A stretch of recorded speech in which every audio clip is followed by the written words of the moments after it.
नमस्कार, स्वागत है आपका 18 नॉर्थ देश पर। आप देख रहे हैं पावर ट्रेड। आपके साथ में हूं अभिषेक सत्यव्रतम और मुंबई स्टूडियो से मेरे साथ हैं मेरे सहयोगी विश्व मोहन। बाजार ने लगाई है तेजी की हैट्रिक और निफ्टी निकल गया है 25,400 के पार। पिछले 3 सत्र में लगभग 400 अंकों की रफ्तार हमने निफ्टी में देखी है और निफ्टी बैंक चला है करीब 1500 पॉइंट। 60,000 के ऊपर कल पहुंचा था, उसके आसपास ही कल के सत्र में क्लोजिंग हुई है। हालांकि बाजार के लिए कुछ कुछ जियोपॉलिटिकल कंसर्न्स हैं जो थोड़ी चिंता का सबब बन सकती हैं और ईरान पर संभावित अमेरिका का हमला है, हो सकता है। उसके चलते थोड़े से बाजार हम देख रहे हैं कि ग्लोबली थोड़े से नर्वस नजर आ रहे हैं। और क्रूड की बात करें तो कच्चा तेल में उबाल आया है और भाव निकल गया है 6 महीने की ऊंचाई पर। $71 के आसपास के प्राइसेस आप ब्रेंट क्रूड के देखेंगे। हालांकि नतीजे जो आ रहे हैं मिक्स्ड अभी तक की पिक्चर। अनुमान से बेहतर नतीजों की अगर हम संख्या को देखेंगे, लगभग 25 नतीजे आगे निफ्टी के, 3 या 4 नतीजे ऐसे हैं जो अनुमान से बेहतर आए हैं। तो वहां से कोई कॉन्फिडेंस नहीं आ रहा और रुपए की वीकनेस, फाइल्स की बिकवाली, ये तमाम चीजें बाजार को परेशान करने का काम कर सकती हैं। हालांकि शॉर्ट कवरिंग, बजट से पहले बाजार में मूव, ये कुछ चीजें बेहतर हुई हैं। ओवरसोल्ड टेरिटरी से बाजार में बाइंग आ रही है। लेकिन आज आपकी रणनीति क्या होनी चाहिए, क्योंकि आज का दिन बहुत क्रूशियल है। ये बजट से पहले का आखिरी कारोबारी सत्र है। ये रविवार को बजट आएगा और आज शुक्रवार को बाजार में देखते हैं कि आज की चाल क्या होगी। हालांकि ये जो संकेत है गिफ्ट निफ्टी से थोड़ी सी नरमी के नजर आ रहे हैं। लेकिन चलिए आगे बढ़ने से पहले आपको दिखा देते हैं वो 4 तस्वीरें जिस पर आज बाजार का खास फोकस होगा। ये बाजार के लिए ट्रिगर का काम करेंगे। तो संकेत जो ग्लोबल हैं वो आपको मिक्स्ड दिखाई देंगे, क्योंकि डाउ में कल हल्की तेजी रही, लेकिन नैस्डैक में हमने गिरावट देखी लगभग 170 अंकों के आसपास की। और इस वक्त जो फ्यूचर्स हैं वो काफी ज्यादा गिरावट पर शुरुआत की संकेत दे रहे हैं। डाउ फ्यूचर आपको लगभग 250 अंक नीचे दिखाई देगा। नैस्डैक फ्यूचर की बात करें तो 200 अंकों से ज्यादा की गिरावट वहां पर भी है। तो थोड़ी सी कमजोरी की आशंका है अमेरिकी बाजारों में आज के सत्र में भी। आज अमेरिका में यूएस फेड के नए चेयरमैन का ऐलान करेंगे डोनाल्ड ट्रंप, ऐसा उन्होंने कहा है। केविन वॉर्श टॉप रनर बताए जा रहे हैं, फ्रंट रनर बताए जा रहे हैं। देखते हैं कि किसके नाम का ऐलान ट्रंप करते हैं। लेकिन एशियाई बाजारों में भी चौतरफा हम देखने की गिरावट का ही माहौल है। निकेई में शुरुआत ठीक हुई थी, लेकिन अब निकेई करीब 250 अंक नीचे आपको कारोबार करता हुआ नजर आएगा। गोल्ड की बात करें तो $5,350 के करीब सोने का भाव है। लेकिन अगर मैं फरवरी फ्यूचर्स की बात करूं तो फरवरी फ्यूचर्स के प्राइसेस आ गए हैं $5,130 के आसपास गिर के। ब्रेंट क्रूड $71 के पास है। लगातार हमने तेजी देखी है और जुलाई 2025 पर जहां पर क्रूड के भाव थे, अब फिर से उस भाव पर ब्रेंट के प्राइसेस आ गए हैं। नतीजों की बात करें तो आईटीसी, डाबर, वेदांता के नतीजे अनुमान के मुताबिक आए हैं, तो ये शेयर फोकस में रहेंगे। वेदांता हम देख रहे हैं कि लगातार ये नए हाइज बना रहा है और आईटीसी भी लोअर लेवल से थोड़ी संभलने की कोशिश कर रहा है। पेटीएम, कोलगेट के मजबूत नतीजे आए हैं। पेटीएम में हमने ऊपरी स्तरों से प्रॉफिट टेकिंग देखी है। देखते हैं कि पेटीएम को नतीजों का कितना सपोर्ट आज के सत्र में हमें मिलता हुआ दिखाई देता है। लेकिन स्विगी के जो नतीजे आए हैं वो मिले जुले रहे हैं। हालांकि आज निफ्टी के नतीजों के लिहाज से काफी अहम दिन है। Bajaj auto, Nestle, power grid, NTPC, ये 4 नतीजे आज हमारे फोकस में रहने वाले हैं। नेस्ले की जो रेवेन्यू ग्रोथ है वो 10% रह सकती है। तो नतीजों का पूरा एक्शन होगा, उसको लेकर भी आपको हम दिन भर गाइड करेंगे। बाकी इंडेक्स और स्टॉक्स को लेकर स्ट्रेटजी तो होगी शो में आगे। चलिए, तो बाजार के लिए कुछ बड़े ट्रिगर है जिन पर आपको नजर जरूर रखनी चाहिए। लेकिन ग्लोबल मार्केट से क्या संकेत मिल रहा है, यही जानने के लिए चलते हैं अभिषेक के पास फिर से। अभिषेक, बताइए ग्लोबल मार्केट को लेकर आपकी रीडिंग आज क्या कह रही है और उसका असर घरेलू बाजार पर क्या हो सकता है? विश्वमोहन, देखिए ग्लोबल मार्केट में तो थोड़े संकेत ना इस वक्त अगर आप देखेंगे तो थोड़े नरम ही नजर आएंगे। अमेरिका में क्या हुआ पिछली रात को, उसको हम छोड़ देते हैं। लेकिन अगर हम फ्यूचर्स को देखेंगे ना तो काफी थोड़ी सी कमजोर पिक्चर आपको नजर आएगी, क्योंकि डाउ फ्यूचर लगभग 250 नीचे है। नेस्डैक फ्यूचर की बात करें तो लगभग 200 अंकों के आसपास की गिरावट हम वहां पर भी देख रहे हैं। लेकिन ग्लोबल बाजारों में इक्विटी मार्केट की बात करने से पहले मैं जरा क्रूड की बात विश्वमोहन करना चाहूंगा, क्योंकि ईरान पर अमेरिका क्या हमला करेगा ऐसा डर तो है, क्योंकि ट्रंप ने धमकी ये साफ साफ शब्दों में दी थी कि हमारा जो कारवां है, काफिला है, वो आगे बढ़ रहा है और हम उसी तरह का हमला कर सकते हैं जैसा कि हमने वेनेजुएला पर किया था। अब इसको लेकर थोड़ा सा डर है पूरे ग्लोबल बाजारों में और क्रूड में हम देखने की लगातार तेजी हो रही है। क्रूड, ब्रेंट क्रूड की बात करें 3% चढ़कर $70.71 तक पहुंच गया है और ये 31 जुलाई के बाद ब्रेंट क्रूड का सबसे ऊपरी स्तर है। अब ईरान को लेकर मतलब इतनी घबराहट क्यों है? आखिर क्रूड के भाव में इतनी तेजी क्यों आ रही है? देखिए, ये ईरान जो है वो ओपेक देशों का बहुत ही अहम पार्टनर है। और अगर हम ओपेक की बात करें तो सऊदी अरेबिया और इराक के बाद सबसे बड़ा तेल प्रोड्यूसर भी रहा है 2025 में। एक अहम चीज ये है कि स्ट्रेट ऑफ हॉर्मुज अगर ईरान उसको ब्लॉक करता है तो वहां से रोजाना 20 मिलियन बैरल तेल की सप्लाई होती है, आवाजाही होती है, उस पर असर पड़ेगा तो वो प्राइसेस और ज्यादा प्रभावित होंगे। अब देखते हैं कि अमेरिका का कदम क्या होता है, डोनाल्ड ट्रंप क्या करते हैं। वो लगातार प्रदर्शनकारियों के समर्थन में अपने पोस्ट कर रहे थे, उनको उकसाने का, उनको भड़काने का काम कर रहे थे। और वो यही चाहते हैं कि ईरान में भी सत्ता परिवर्तन हो। ट्रंप ने तो ये भी कह दिया है कि time is running very fast, आप न्यूक्लियर डील हमारे साथ कीजिए। हालांकि ईरान ने भी रिटेलिएट करने की मंशा साफ साफ जाहिर कर दी थी और कहा था कि अगर आप हम पर हमला करते हैं तो हम चुप नहीं बैठेंगे और बदले की हम कार्रवाई निश्चित तौर पर करेंगे और काफी भयानक होगा ये। तो थोड़ी तनातनी बढ़ी है, अभी तक सस्पेंस कायम है। वहां से ईरान से कोई नई खबरें आ नहीं रही है। इंटरनेट वगैरह देखिए वहां पर ब्लॉक है, लेकिन जो प्रदर्शन हुए थे वहां पर तमाम लोग, हजारों की संख्या में लोगों के मारे जाने की खबर मीडिया के हवाले से निकल के आई थी। तो देखते हैं, लेकिन ये क्रूड एक नई चिंता की बात जरूर है इसको लेकर। अमेरिकी बाजारों में कल के अगर हम सेशन की बात करें तो कल वहां पर अर्निंग्स का इंपैक्ट दिखा। दो अर्निंग्स ने और बाजार को पूरा हिलाने का काम किया। थोड़ी उथल पुथल हमने देखी। एक तो था माइक्रोसॉफ्ट, 10% टूट गया। मार्च 2020 के बाद शेयर में हमने एक दिन की सबसे बड़ी गिरावट देखी। और अज्योर क्लाउड ग्रोथ में सुस्ती से माइक्रोसॉफ्ट के शेयर को हम टूटते हुए दिख रहे थे, लेकिन मेटा प्लेटफॉर्म के नतीजे आए थे मजबूत और ये 10% चढ़ गया। तो दो दिग्गज आईटी कंपनीज, दोनों के नतीजे थोड़े से विपरीत दिशा में और शेयर भी उसी तरह के चाल दिखाई दिए। आफ्टर मार्केट में एप्पल हमने देखा कि 1% चढ़ा ये शेयर, अनुमान से बेहतर है नतीजे। और आईफोन की सेल्स काफी रोबस्ट रही है, उसका बेनिफिट एप्पल को मिला है। सैंडिस्क एक और कंपनी, हालांकि थोड़ी छोटी कंपनी है, लेकिन 14% ये दौड़ा है। गाइडेंस काफी दमदार रही है। एक जो टेंशन बन रही थी अमेरिका में कि क्या वहां पर शटडाउन होगा, लेकिन समझौता हो गया है ट्रंप के बीच में और डेमोक्रेट्स के बीच में, अस्थायी समझौता है। तो फिलहाल फंडिंग वगैरह को लेकर दिक्कतें आगे नहीं आएंगी। और एक और आंकड़ा आना था बेरोजगारी दावा का, जो कि अनुमान के मुताबिक रहा है 2.1 लाख पर। लेकिन आज देखते हैं कि ट्रंप क्या यूएस फेड के नए चेयरमैन का ऐलान करेंगे। उन्होंने कह तो दिया है कि शुक्रवार की सुबह करेंगे। और जो फ्रंट रनर हैं फेड चेयरमैन के रेस में वो हैं केविन वॉर्श, पूर्व फेड गवर्नर हैं। इसके अलावा केविन हेसेट हैं, डायरेक्टर हैं नेशनल इकोनॉमिक काउंसिल के। क्रिस्टोफर वॉलर हैं, मौजूदा फेड गवर्नर हैं, ट्रंप ने ही इनको अपॉइंट भी किया था। और इसके अलावा रिक रीडर का नाम भी चल रहा है, जो कि ब्लैक रॉक में फिक्स्ड इनकम के सीआईओ हैं। तो देखते हैं किसके नाम पर सहमति बनती है। लेकिन कुल मिलाजुला के अमेरिका से जो संकेत है ना, वो मिक्स टू नेगेटिव ही हमें नजर आ रहे हैं। एशिया की बात करें, एशिया में चौतरफा आपको बिकवाली दिखेगी। शुरुआत में ऐसा लग रहा था कि निकेई ऊपर जाएगा, लेकिन निकेई में ऊपरी सरों से तेज गिरावट आई है। लगभग 250 अंक नीचे आपको कारोबार करते हुए नजर आएगा। कोस्पी में जो गेंस थे शुरुआत में लगभग 1.5% के आसपास के, वो रह गए हैं 0.25% के आसपास के। तो ये संकेत वहां से। बाकी गोल्ड नया हाई बनाने के बाद हम देख रहे हैं कि काफी ज्यादा उथल पुथल हो रही है। कल शार्प हमने प्रॉफिट टेकिंग देखी। हालांकि लोअर लेवल से गोल्ड भी संभलने की कोशिश कर रहा है। $5,400 के आसपास के गोल्ड के प्राइसेस हैं।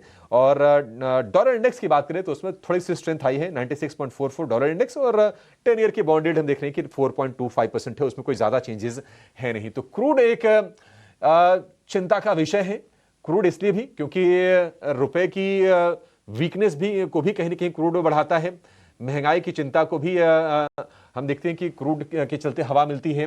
और इसके अलावा एफआईज की जो बिकवाली चल रही है, अगर रुपया मान लीजिए और अगर यहां से कमजोर होता है तो एफआईज एक दिन की बाइंग आई, फिर से सेलिंग का फिगर आ गया। तो ये टेंशन बाजार के लिए है। अब देखते हैं कि 3 दिन की जो तेजी आ गई है बाजार में, क्या बजट से पहले ट्रेडर निवेशक क्या थोड़ी प्रॉफिट टेकिंग के मूड में आते हैं या फिर आज फिर से जोश कायम रहता है, ये आज के सत्र में पता चलेगा। लेकिन गिफ्ट निफ्टी फिलहाल जरूर वीक ओपनिंग के संकेत दे रहा है। करीब करीब 150 अंक नीचे, थोड़ी देर पहले, करीब घंटे भर पहले 60-70 अंक नीचे था, लेकिन वो गिरावट बढ़ गई है और 154 अंक नीचे आपको गिफ्ट निफ्टी दिखाई देगा। तो ये कुछ ओवरऑल सेटअप दिख रहा है, लेकिन गिफ्ट निफ्टी तो डेफिनेटली आज एक कंसर्निंग है। यहाँ पे साफ तौर से कमजोरी के संकेत दिख रहे हैं। लेकिन चलिए चलते हैं अपने सीनियर एग्जीक्यूटिव एडिटर सजीव मंगात सर के पास और समझ लेते हैं कि उनको आज का बाजार पूरा सेटअप कैसा दिख रहा है। Good morning sir. सर, शुरुआत हमने ग्लोबल के साथ की थी, काफ़ी चर्चा हो गई है। मैं ये जानना चाह रहा था कि एफआईआईज ने एक दिन की छोटी सी खरीदारी के बाद वापस से फिर से बिकवाली शुरू कर दी है। हालांकि डीआईज का सपोर्ट लगातार मिल रहा है, लेकिन ये कब तक चलेगा? बाजार में इस तरह के ट्रेंड को आप कैसे देख रहे हैं? देखिए, एफआईआईज और डीआईज की जो ट्रेंड है वो पिछले 12 महीने से एक तरह से एक ही एफआईआईज बेच रहा है और डीआईज खरीद रहा है। और अगर हम कल का देखें तो थोड़ी सी एक्टिविटी देखी, इंस्टीट्यूशनल एक्टिविटी देखी गई। जो हमने थोड़ा सा ओवर सेलिंग देखा था बैंकिंग शेयर्स में, उसमें एक्टिविटी देखने को मिली। एचडीएफसी, आईसीआईसीआई, एक्सिस, इन सब के हाई डिलीवरी देखने को मिल रहे हैं, तो वहाँ पर इंस्टीट्यूशनल एक्टिविटी काफ़ी हाई देखने को मिली हमको। हमने कमोडिटी स्टॉक्स में तो से एक्टिविटी देखी। हिंडाल्को हो गया, आपका हिंदुस्तान कॉपर हो गया, वेदांता हो गया, इन स्टॉक्स में काफ़ी एक्टिविटी देखने को मिली। सो बाइंग आ रही है थोड़ी बहुत एफआईआईज की, बट ओवरऑल जो है वो नेगेटिव है सेंटिमेंट। और जो अभी जो थोड़ी सी बिकवाली हुई है कुछ लास्ट के कुछ हफ्तों में, उसके बाद थोड़ी सी फ्रेश बाइंग देखने को मिल रही है, तो वो एक फैक्टर है। बट आज के डेट में भी हम अर्निंग्स को ही लेके चलेंगे। अगर हम देखें तो 24 अर्निंग्स आ गए हैं और निफ्टी में, और उसमें से सिर्फ 7 हैं जो अबव हैं और 3 बिलो हैं, और इन लाइन जो है 14 हैं। तो अभी भी अगर हम देखें तो मार्केट में नेगेटिव अर्निंग्स का वो नहीं है, इन लाइन है, बट वो जो कॉन्फिडेंस आता है आगे की अर्निंग्स का, वो थोड़ा सा कम दिख रहा है। ठीक है, तो सजीद सर गुड मॉर्निंग। एफएनओ के जो संकेत हैं और कंसिडरिंग द फैक्ट कि 3 दिन बाजार चल गया है, हालांकि एफआईज की चिंता है, रुपए की चिंता है, क्रूड भी एक चिंता की वजह है, आज गिफ्ट निफ्टी भी नीचे है, तो निफ्टी और निफ्टी बैंक में बजट से एक दिन पहले वाले सत्र में स्ट्रेटजी क्या होनी चाहिए सर? देखिए, कल हमने देखा कि 25,300 पे थोड़ी सी अनवाइंडिंग हुई थी कॉल की। वो इसलिए हो रही थी क्योंकि काफ़ी पुट राइटिंग हो रही थी, और पुट राइटिंग भी जो हम देख रहे हैं 25,400 के आसपास हो रही है, जिसमें जो एक तरह से सपोर्ट बनने की कोशिश कर रहा है निफ्टी के लिए। और वहाँ पर हम अगर निफ्टी का बैंड भी देखें तो 25,000 से 25,500 का है, तो अभी भी जो है नैरो बैंड है निफ्टी का। ये ऊपर जाएगा वो थोड़ा सा कहना मुश्किल है, क्योंकि अभी इसके लिए थोड़ी सी मोमेंटम चाहिए होता है, इसके लिए थोड़ी सी बाइंग इंटरेस्ट आनी चाहिए, और थोड़ा सा एक ट्रिगर होना चाहिए। और आज के डेट में जो सबसे बड़ा ट्रिगर है वो संडे को आ रहा है, जो कि बजट है। और बजट से पहले लोग अपनी पोजीशंस लेके बैठते हैं, और उसमें अगर हम देखें तो आप पिछले कुछ दिनों का पोजीशनिंग देखें तो लोगों ने डिफेंसिव या फाइनेंशियल्स में काफ़ी इंटरेस्ट लगाया है, जिसमें जहाँ पर हमने स्टॉक डिलीवरी हाई देखी है। कमोडिटी बेस्ड स्टॉक्स में तो ऐसी इंटरेस्ट आई है, जहाँ पर आपको हिंडाल्को हो गया, वेदांता हो गया, हिंदुस्तान कॉपर हो गया, वहाँ पर हमने काफ़ी इंटरेस्ट देखा है।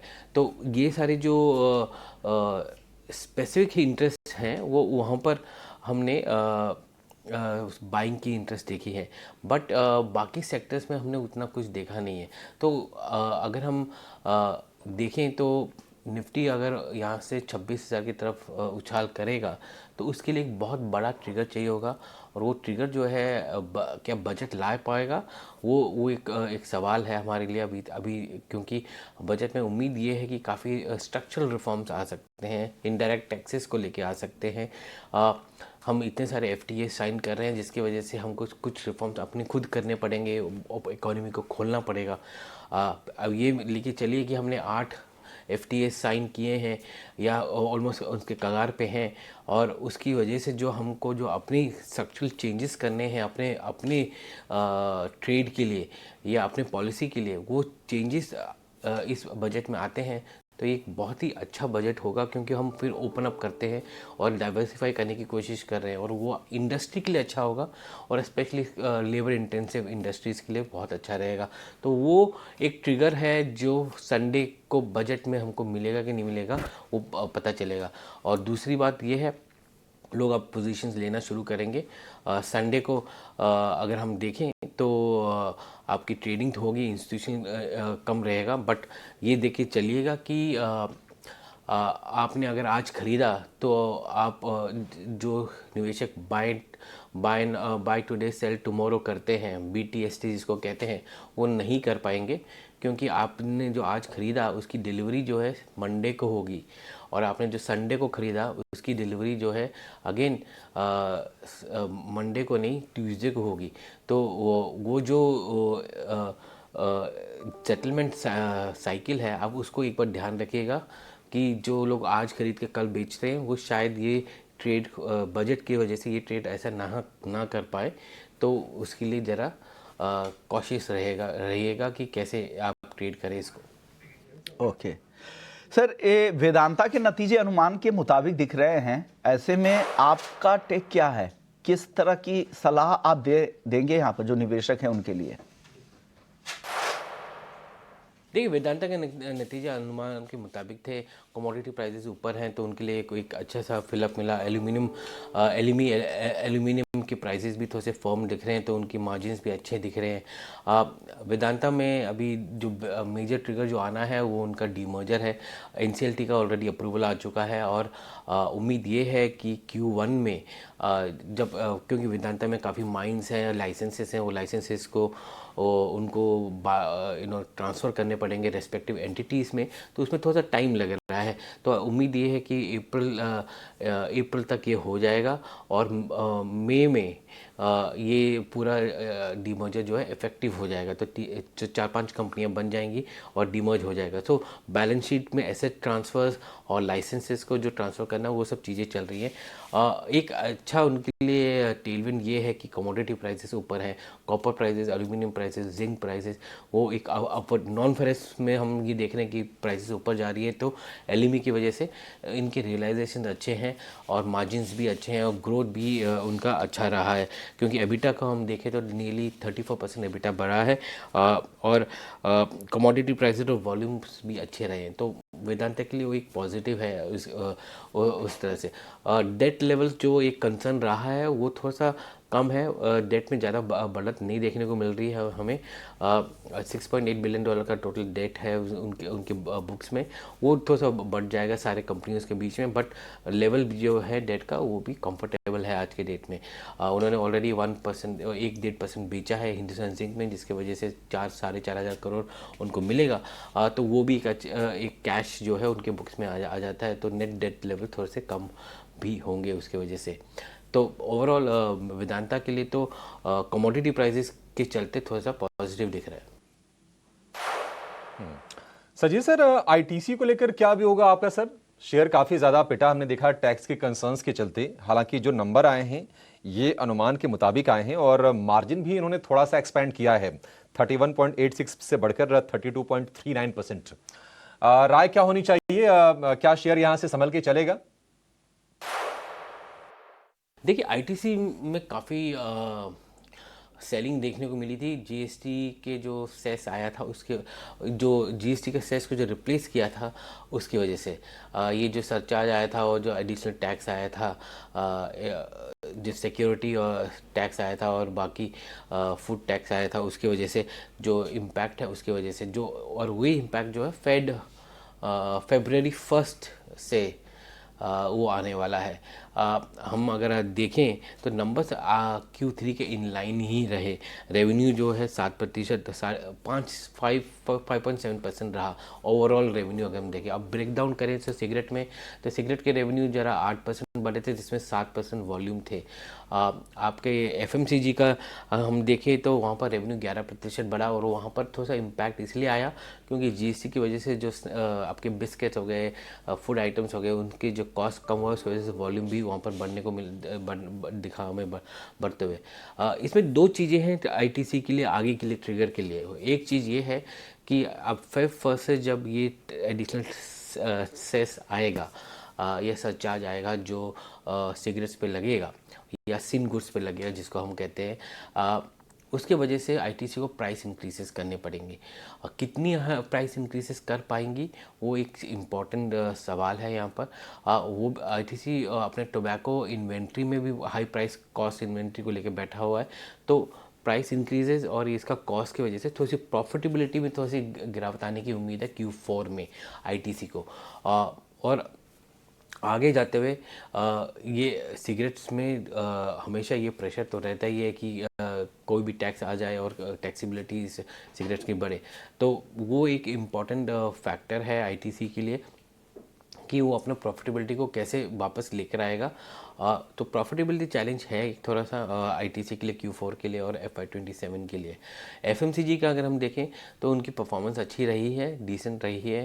टॉप लाइन 11% बढ़ा है, वॉल्यूम भी हैं थोड़े बहुत जो आ रहे हैं एफएमसीजी के लिए, और एबिट मार्जिन जो है 10% रहा है जो फ्लैट है उनके लिए।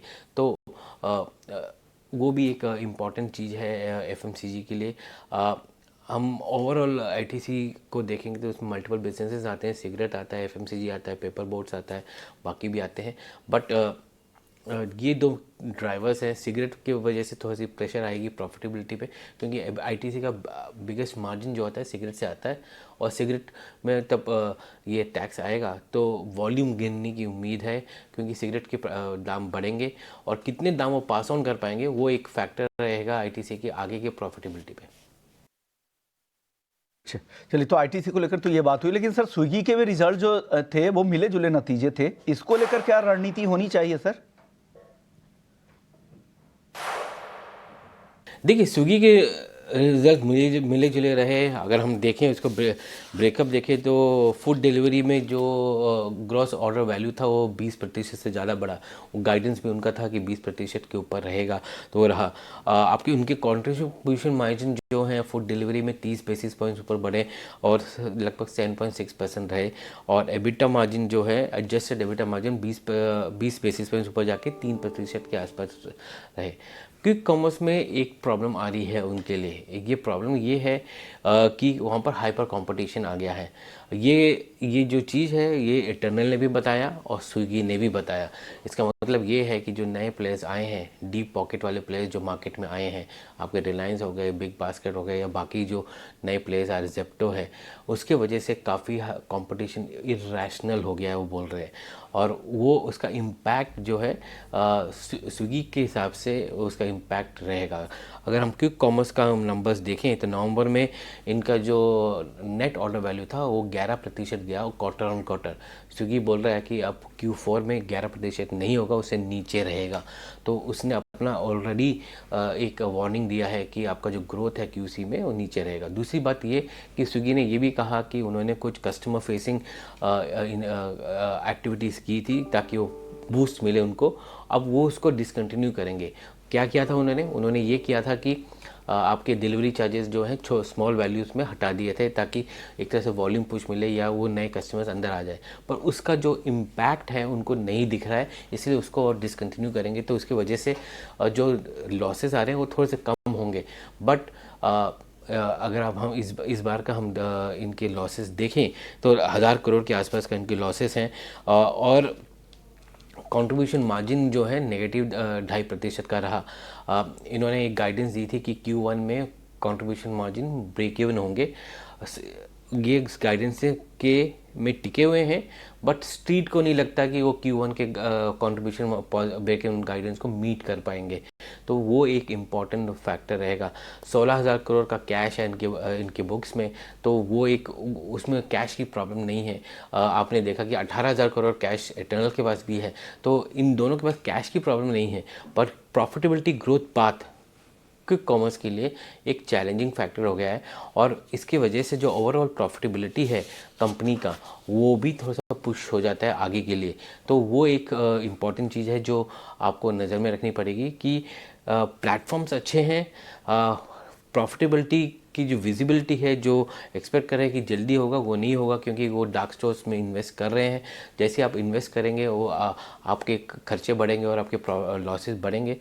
वो किस तरह से उसको आप इंटरनली वो उसको मैनेज कर पाएंगे, वो एक इम्पॉर्टेंट फैक्टर रहेगा स्विगी के पूरे एक्सपेंशन में और प्रॉफिटेबिलिटी के उसमें। बट वैल्यूशन वाइज ये अभी भी 40% ईवी टू एबिटा का जो वैल्यूशन है इनका कॉमर्स का 40 टाइम्स से ज़्यादा है। और आज की डेट में जब तक इनका एबिटा बढ़ता नहीं है वो थोड़ा सा प्रॉब्लमैटिक रहेगा। बट ग्रोथ दोनों में दिख रही है, पर थोड़ी सी स्लो डाउन आने वाली है Q4 में फॉर क्विक कॉमर्स अगर स्विगी को देखें तो। तो जी सर, बहुत शुक्रिया बाजार को लेकर व्यू शेयर करने के लिए, और जो नतीजे आए हैं उनमें स्ट्रेटजी क्या होनी चाहिए ये भी हमारे दर्शकों को आज बताने के लिए। तो चलिए, हमारे एक्सपर्ट्स हमारे साथ जुड़ गए हैं। प्रदीप हल्दर हमारे साथ में पीएचडी कैपिटल से, और अंशु जैन भी हमारे साथ जुड़ गए हैं। आप दोनों का बहुत शुक्रिया, स्वागत है 18 हाउस स्वदेश पर। अंशु जी, शुरुआत आपसे करना चाहेंगे। 3 दिन की लगातार तेजी और बजट से पहले का सत्र, ग्लोबल सेंटिमेंट और गिफ्ट निफ्टी से जो संकेत हैं वो थोड़े से नेगेटिव साइड पर हैं। क्या स्ट्रेटजी होनी चाहिए?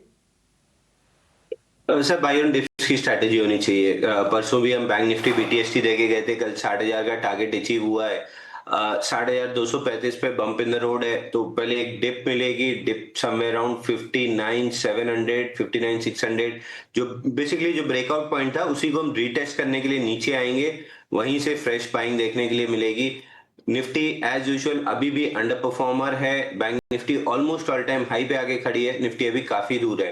तो निफ्टी में जो कल ब्रेकआउट आया था 25,315 325 की जोन का, वहां तक थोड़ा सा डीपर पुल बैक आ सकता है। बैंक निफ्टी में बहुत डीप पुल बैक नहीं आएगा, तो लॉन्ग साइड के सौदे बैंक निफ्टी में देखने चाहिए। और अगर किसी तरह का ब्रेकडाउन बनता है, जिसकी पॉसिबिलिटी बहुत कम है, तो फिर निफ्टी में शॉर्ट्स देखने चाहिए। मैं बहुत ज्यादा शॉर्ट साइड में इसलिए इंटरेस्टेड नहीं हूं कि एफआईआई डेटा अभी भी ओवरसोल्ड है। कल बढ़ के 1,85,000 कॉन्ट्रैक्ट शॉर्ट हुए हैं फ्यूचर्स पे, और फ्यूचर प्लस ऑप्शन मिला के 6,56,000 कॉन्ट्रैक्ट अभी भी शॉर्ट है। तो इतने शॉर्ट जोन में एक छोटा सा भी ट्रैप बनता है या छोटा सा भी ब्रेकआउट बनता है 75 मिनट के चार्ट पे, तो बड़ी तेजी से बाइंग आती है। और यही कल हमने निफ्टी में भी देखा, जैसे ही 25,315 क्रॉस हुआ और बैंक निफ्टी में 59,700 क्रॉस हुआ, तो लॉन्ग साइड में ही रहना चाहिए, डिप्स पे बाई करके चलना चाहिए। बाय ऑन डिप्स की स्ट्रेटजी अंशु जी की तरफ से। और निफ्टी बैंक को लेकर कोई संदेह नहीं है, निफ्टी में भी स्ट्रेटजी उनकी तरफ से यही होगी। हालांकि गिफ्ट निफ्टी आपको 160 अंक नीचे खुलने के संकेत दे रहा है, तो एक अपॉर्चुनिटी आपको हेल्दी बन जाएगी, जो अभी तक पार्टिसिपेट नहीं कर पाए हैं 3 दिनों की तेजी में उनके लिए। लेकिन चलिए फटाफट अब ये जानते हैं कि हमारे एक्सपर्ट्स की तरफ से आज के सत्र में आपके लिए ट्रेडिंग की रिकमेंडेशन क्या है। Pradeep ji, good morning. बताइए, आप क्या लेकर आए हैं, क्या आपने खोजा है बाजार में? Hi, good morning Abhishek sir, good morning to everyone. एक स्टैंडर्ड डिस्क्लेमर रहेगा, जितने भी स्टॉक्स या इंडेक्स को लेके मैं बात करने वाला हूँ, कोई भी स्टॉक्स इंडेक्स पे मेरा है, हमारा कंपनी का कुछ भी पोजीशन नहीं होता है। नो कॉन्फ्लिक्ट ऑफ इंटरेस्ट, ऐसा ही रहा है। हम क्लाइंटों को भी देते हैं, हो सकता है कुछ कॉल क्लाइंटों के पास हो, हमारे पास नहीं है। No conflict of interest. देखिए, आज बेसिकली जो फर्स्ट कॉल रहेगा, मुझे भी बैंक निफ्टी अच्छा लग रहा है। एंड बैंक निफ्टी जिस तरीके से ट्रेड हो रहा है, मुझे लगता है कि एक्सिस बैंक बाय करना चाहिए। एक्सिस बैंक मुझे लगता है कि जिस तरीके का चार्ट आया हुआ है, फॉर्मेशंस ब्रेकआउट आया है, थोड़ा नीचे अगर आपको मिलता है आज 1345 से लेके 1350 1350 के आसपास मिलता है, तो बाई ऑन डीप कीजिए। एक्सिस बैंक को बाई करने का सलाह रहेगा। उसके इसमें पहला टारगेट रहेगा 1385, सेकंड टारगेट रहेगा 1420, 1420 जाने के लिए रेडी हो रहा है। एक स्ट्रिक्टली स्टॉप लॉस आपको 1305 के आसपास मेंटेन करना है, और मुझे लगता है कि 1420 एंड उससे भी ज्यादा ऊपर जाने के लिए एक्सिस बैंक रेडी हो रहा है, तो बाय ऑन डीप करने का सलाह रहेगा। सेकंड जो कॉल है वो है Hindustan Copper. Hindustan Copper sell करने का सलाह रहेगा, लेकिन इसमें कंडीशन है।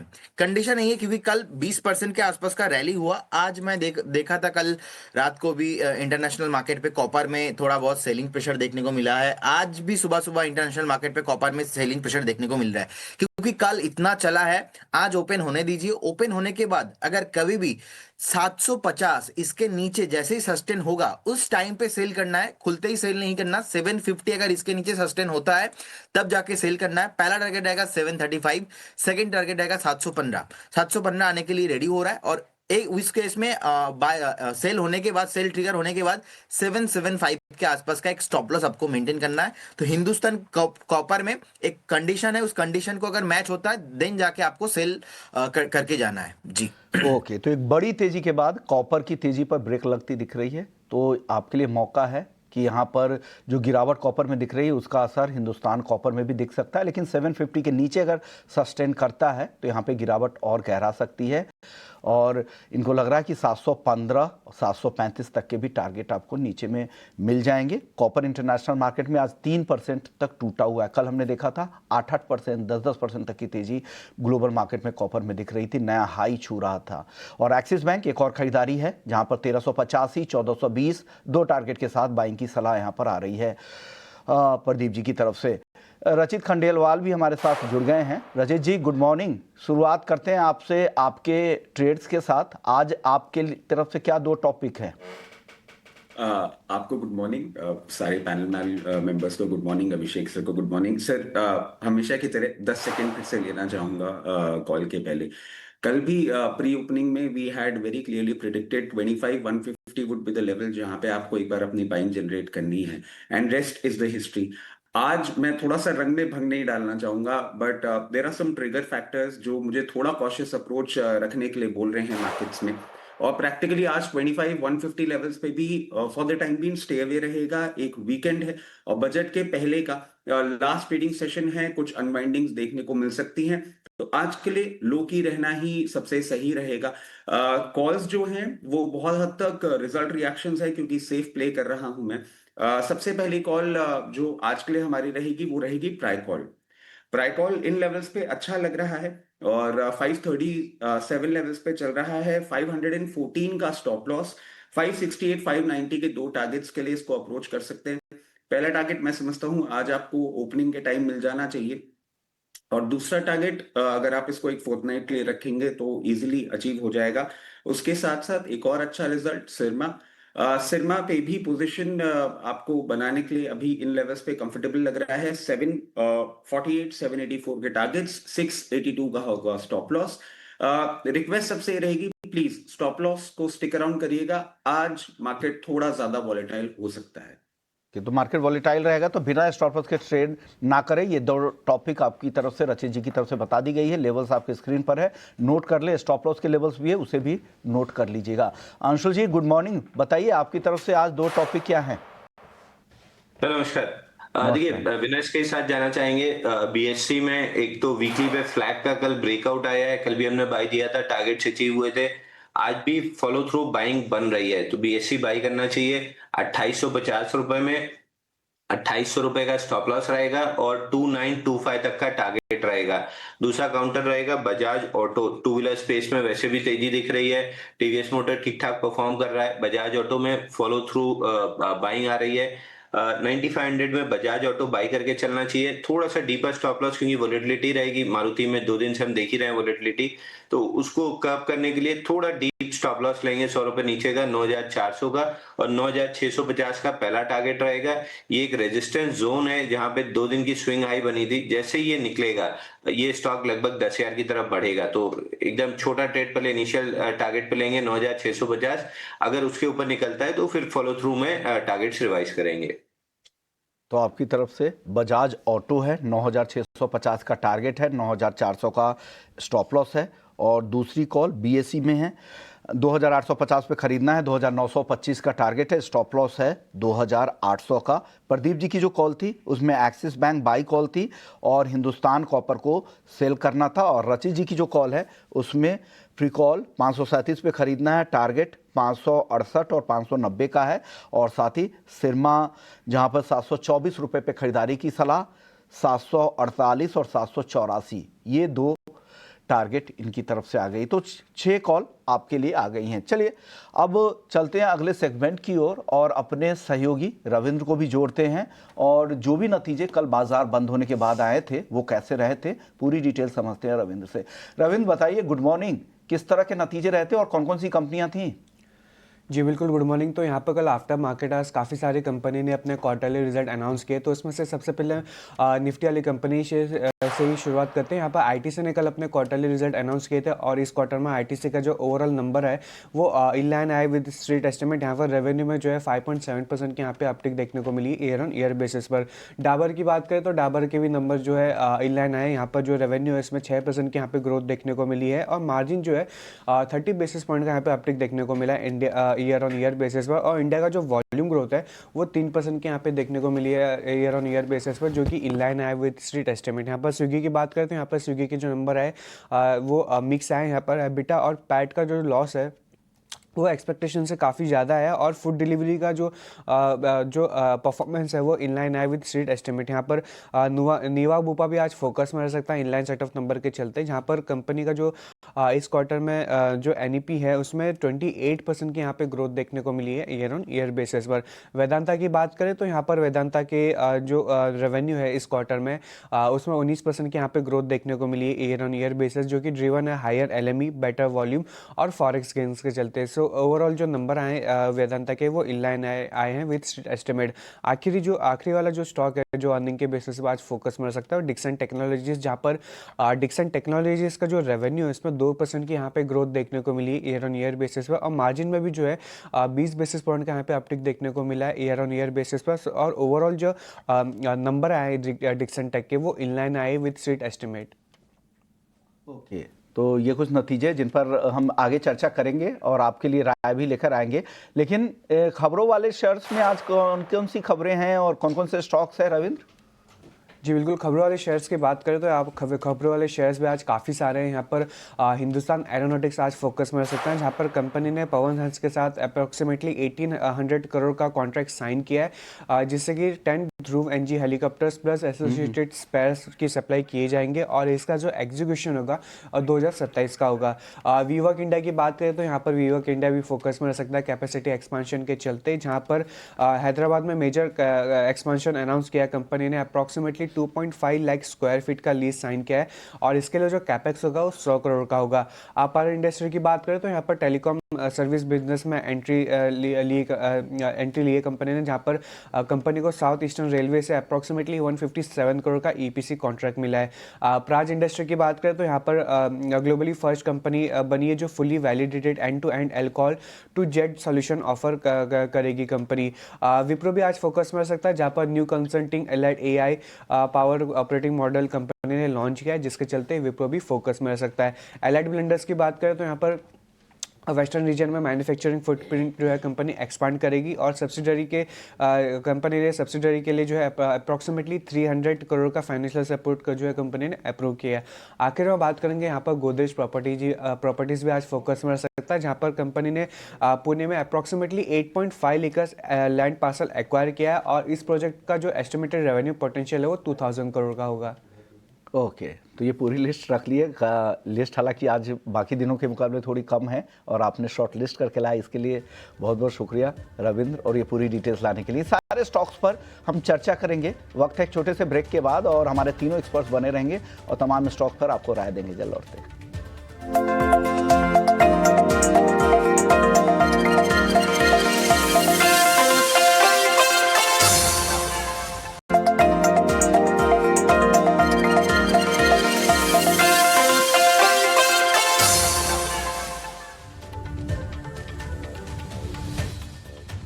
ब्रेक के बाद आपका फिर से स्वागत है पावर ट्रेड में और ढेर सारी खबरें हैं और कई सारी जानी पहचानी कंपनीज के नतीजे आए हैं जिनके बारे में आप भी जानना चाहते होंगे कि उनके नंबर कैसे हैं, जैसे कि आईटीसी हो गया, पेटीएम हो गया। उसके बारे में तो बता दिया है आपको रविंदर ने, लेकिन फटाफट जरा ये देख लेते हैं कि ब्रोकरेज हाउसेस के रिपोर्ट्स क्या आई हैं और आज कौन से शेयर उनके दम पर फोकस में रहेंगे। तृप्ति हमारे साथ है। तृप्ति, गुड मॉर्निंग, बताइए। गुड मॉर्निंग अभिषेक, और आईटीसी के साथ शुरुआत करेंगे। कल तीसरी तिमाही के नतीजे जारी किए, अनुमान के मुताबिक ही नतीजे आए हैं। सिगरेट वॉल्यूम में 6.5% की ग्रोथ रही है, साथ ही एफएमसीजी ग्रोथ में भी यहाँ पर करीब 11% की तेजी, और कंपनी ने 6.5 रुपये का अंतरिम डिविडेंड का भी यहाँ पर ऐलान किया है। गोल्डमैन सैक्स ने अपनी न्यूट्रल की रेटिंग को यहाँ पर बरकरार रखा है। नुवामा की बात करें तो यहाँ पर इन्होंने अपनी होल्ड की रेटिंग को बरकरार रखा है। टारगेट प्राइस 415 रुपये से घटाकर 365 रुपये का कर दिया है। साथ ही मॉर्गन स्टैनली की यहाँ पर बात करें तो इक्वल वेट की रेटिंग है। टारगेट प्राइस 366 रुपये का यहाँ पर मॉर्गन स्टैनली ने आईटीसी के लिए दिया है। स्विगी ने भी कल अपने नतीजे जारी किए हैं। यहाँ पर भी काफ़ी सारे ब्रोकरेजेस ने दिया है। सबसे पहले मोतीलाल ओसवाल की अगर बात करें तो देखिए, मोतीलाल ओसवाल ने अपनी बाई की रिकमेंडेशन को बरकरार रखा है। 440 रुपये का टारगेट प्राइस यहाँ दिया है, जो कि पहले 530 रुपये का था। साथ ही मॉर्गन स्टैनली की बात करें, इक्वल वेट की रेटिंग बरकरार है। टारगेट प्राइस घटाया है, 375 रुपये का कर दिया है, जो कि पहले दिया था 414 रुपये का। अदानी पावर पर भी मॉर्गन स्टैनली ने अपनी राय रखी है। ओवरवेट की रेटिंग को बरकरार रखा है। लक्ष्य 185 रुपये का यहाँ पर दिया है। तीसरी तिमाही में कंपनी का प्रदर्शन अनुमान के मुताबिक रहा। साथ ही मर्चेंट और शॉर्ट टर्म वॉल्यूम में 8% की गिरावट यहाँ पर दर्ज हुई है। साथ ही FY26 से 29 के लिए बड़े कैपेसिटी एडिशन की कंपनी की योजना है और कंपनी को अब तक 3200 मेगावाट के बड़े ऑर्डर्स यहाँ पर मिले हैं। बर्नस्टीन ने पेटीएम पर अपनी राय रखी है। आउट परफॉर्म की रेटिंग दी है। लक्ष्य 1600 रुपये का दिया है। Q3 में मजबूत प्रदर्शन रहा। साथ ही फाइनेंशियल सर्विसेज रेवेन्यू में करीब 34% की बढ़ोतरी हुई है। ट्रांजैक्शन स्केल कंपनी की मजबूत रही। सर्विसेज रेवेन्यू 20% से ज़्यादा बढ़ा है और ज़्यादा डिवाइस इंस्टॉलेशन से 23% की GMV ग्रोथ यहाँ पर आती हुई नजर आई। ट्रांजैक्टिंग यूजर्स की बात करें तो यहाँ पर भी 60 लाख की बढ़ोतरी दर्ज हुई है। अंत में बात करेंगे मोतीलाल ओसवाल की। वेदांता पर इन्होंने अपनी न्यूट्रल की रेटिंग को बरकरार रखा है। लक्ष्य बढ़ा दिया है, 670 रुपये से बढ़ाकर 810 रुपये का यहाँ पर लक्ष्य दिया है। बेहतर वॉल्यूम और LME की कीमतों से यहाँ पर नतीजों को सपोर्ट मिला है। साथ ही FY26 के रेवेन्यू और मुनाफे में बढ़ोतरी की है। 4% का रेवेन्यू अनुमान बढ़ाया है, वही 22% का मुनाफे का अनुमान यहाँ पर बढ़ा दिया है। FY26 और 28 के एबिडा अनुमान में भी 5% तक की यहाँ पर बढ़ोतरी की गई है। जी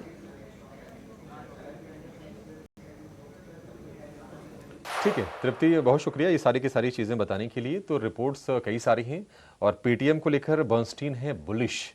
तो पेटीएम से ही चर्चा की शुरुआत कर लेते हैं, क्योंकि क्वार्टर ऑन क्वार्टर बेसिस पर अगर हम देखेंगे तो प्रॉफिट में तो 971% का उछाल है पेटीएम के। लेकिन हाँ, ईयर ऑन ईयर बेसिस पर जो बढ़ोतरी है वो थोड़ी सी आपको हो सकता है कि कम नज़र आए। लेकिन पेटीएम, इसको लेकर राय आपसे चाहिए रचित भाई, क्योंकि पिछले 2-3 महीने में हमने 4-5 बार ऐसा देखा है कि शेयर ये 1300 से 1400 की रेंज में तो गया है, लेकिन वहां से फिर रिवर्सल आ जाता है और फिलहाल जो प्राइसेस हैं 1200 रुपए के भी नीचे हैं। आपकी राय, क्योंकि नंबर्स हेल्दी हैं, मार्जिन भी कंपनी ने एक्सपेंड किया है।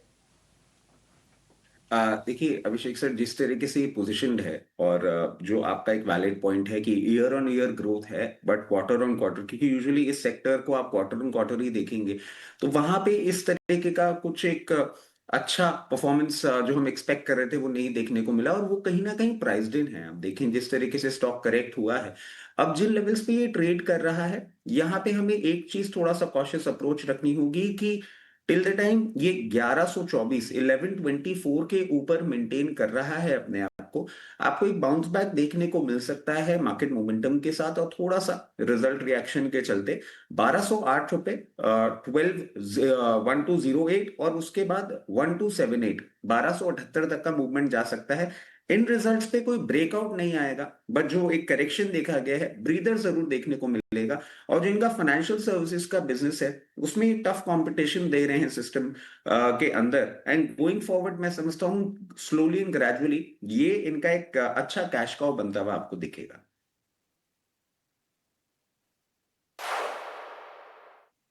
पेटीएम को लेकर ये भी हो गया। प्रदीप जी, वेदांता मेटल क्योंकि हमेशा चर्चा में रहता है और वेदांता लगातार नए हाइज बना रहा है और अब हम देख रहे हैं कि जो नंबर आए हैं वो काफ़ी ज़्यादा दमदार इनके आए हैं। प्रॉफिट 61% बढ़ा है, रेवेन्यू की बात करें तो 37% का उछाल है और ये तो होना ही था, अच्छे नंबर आने ही थे। हिंदुस्तान जिंक का भी सपोर्ट निश्चित तौर पर और चांदी के प्राइसेस का मिला ही है वेदांता को। आपकी राय, वेदांता नए हाइज पर भी क्या नई बाइंग करनी चाहिए? जी अभिषेक जी, देखिए लगातार हमने 18 नाउ स्वदेश पे भी ये बाई रिकमेंडेशन दिया था। इनफैक्ट 530 से मैं बाई रिकमेंडेशन दिया था। एंड डिस्क्लेमर देना चाहूंगा, ये पर्टिकुलर स्टॉक हमारे क्लाइंटों के पोर्टफोलियो में भी है और जिस तरीके से एक तरफा तरफा रैली हमने देखा है, मुझे लगता है कि एक बार छोटा मोटा एक डीप आ सकता है, 715 720 तक एक प्रॉफिट बुकिंग देखने को मिल सकता है, लेकिन कोई प्रॉब्लम नहीं है। मुझे लगता है कि अभी भी बने रहना चाहिए। 850 का टारगेट यहाँ से भी आपको नेक्स्ट 3 से 5 महीने में आते हुए दिखाई देंगे। तो अगर किसी के पास मिड टू लॉन्ग टर्म का व्यू है तो डेफिनेटली बने रहिए। अगर आप 1-2 दिन के लिए बाय करना चाहते हैं तो अभी थोड़ा वेट करके जाइए, थोड़ा नीचे आने पे आपको बाय करना है। सो होल्ड करने का ही सलाह रहेगा 850 का टारगेट के लिए। ओके, पर आज को लेकर एक खबर है कि अल्कोहल का जो उनका जो ये है प्रोडक्शन है, उसको लेकर उनके बड़े प्लान्स हैं आने वाले समय में, और इस बार भी सरकार बजट पे इस पर फोकस भी कर सकती है। कल भी हमने इस्मा के डीजी से बातचीत कर रहे थे, तो फ्लेक्सी फ्यूल को लेकर सरकार की बड़ी तैयारी है, और जो ब्लेंडिंग के जो टारगेट है और ऑटो सेक्टर पर भी कहा जा रहा है कि उस तरह की गाड़ियां ही आने वाले समय में बनेंगी जो फ्लेक्सी फ्यूल्स को सपोर्ट करती होंगी, और हायर साइड के जो ब्लेंडेड फ्यूल्स होंगे उसे भी सपोर्ट करे। प्राज इंडस्ट्रीज को लेकर अंशुल जी आपकी राय क्या है? 12 महीने में अंडर परफॉर्मर रहा है स्टॉक, 12 महीने में 68.4% करेक्ट हो चुका है, और पिछले 5 हफ्ते से तो कंटिन्यूअसली गिर रहा है। मेजर सपोर्ट 289 टूटा है। अब खबर अगर मार्केट पॉजिटिवली लेता है, 289 के ऊपर कोई बाउंस बैक बनना स्टार्ट होता है, उस केस में जाके 320 330 तक की बाउंस बैक बन सकती है। और अगर गवर्नमेंट फोकस्ड रहती है इस बात पे कि अल्टरनेटिव फ्यूल या ये एडिशनल फ्यूल वाली कॉन्सेप्ट पे, तो फिर इस स्टॉक में बाउंस बैक बनेगा। लेकिन किसी भी तरह की बाइंग स्टार्ट करनी चाहिए 289 का रेजिस्टेंस निकलने के बाद। उसके पहले तक तो स्टॉक एक्सट्रीमली वीक है। बाउंस बैक बनना भी है तो 289 निकलना पड़ेगा। 289 निकलता है तो फिर 320 340 की रेंज आएगी। तो ये राय प्राज इंडस्ट्रीज को लेकर है। रचित जी, आपसे मैं राय पेटीएम पर लेना चाह रहा हूं, और इस पे हालांकि अभिषेक ने बात की थी। तो एक और नतीजे आए थे टाटा मोटर कमर्शियल व्हीकल्स को लेकर। ये नतीजे जो दिसंबर तिमाही का जो इनका मुनाफा था वो काफ़ी कमज़ोर रहा था, 48% गिर गए थे। कंसोलिडेटेड मुनाफा अगर आप देखें तो 1355 करोड़ से घटकर ये 705 करोड़ पे आ गया। हालांकि ऑपरेशनल रेवेन्यू में ग्रोथ थोड़ी ज़रूर दिखी थी, लेकिन मुनाफे के नंबर काफ़ी कमज़ोर रहते कमर्शियल व्हीकल्स के। टाटा मोटर्स कमर्शियल व्हीकल को लेकर रचित जी आपकी राय क्या है?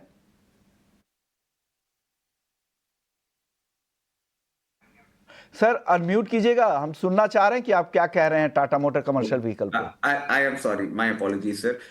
देखिए, नंबर्स जिस तरीके से आए हैं और ये स्टॉक जिस तरीके से पोजीशनड है, और एक हमने गवर्नमेंट का एक इंटरेस्ट भी देखा है जो हम रोड ट्रांसपोर्ट और लॉजिस्टिक्स के ओर बढ़ते हुए देख रहे हैं।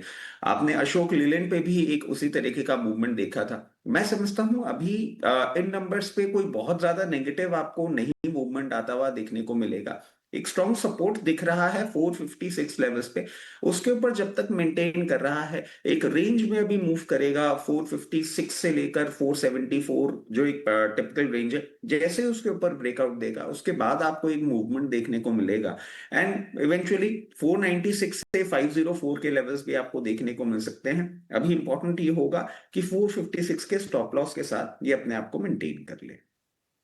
56 के स्टॉप लॉस को ध्यान रखिएगा। ये राय रचित जी की तरफ से है। एक और नतीजे आए थे कल बाजार बंद होने के बाद डाबर के, जहां पर मिक्स नंबर हालांकि दिख रहे थे। इनके जो नेट प्रॉफिट थे वहां पर 7% की ग्रोथ दिखी थी, और 522 करोड़ से ये 507 करोड़ हो गया था। और इसके अलावा बाकी अगर नंबर देखें, रेवेन्यू जो ऑपरेशनल्स रेवेन्यू थे वहां पर 6% की ग्रोथ दिखी है। डाबर को लेकर प्रदीप जी आपकी राय क्या है?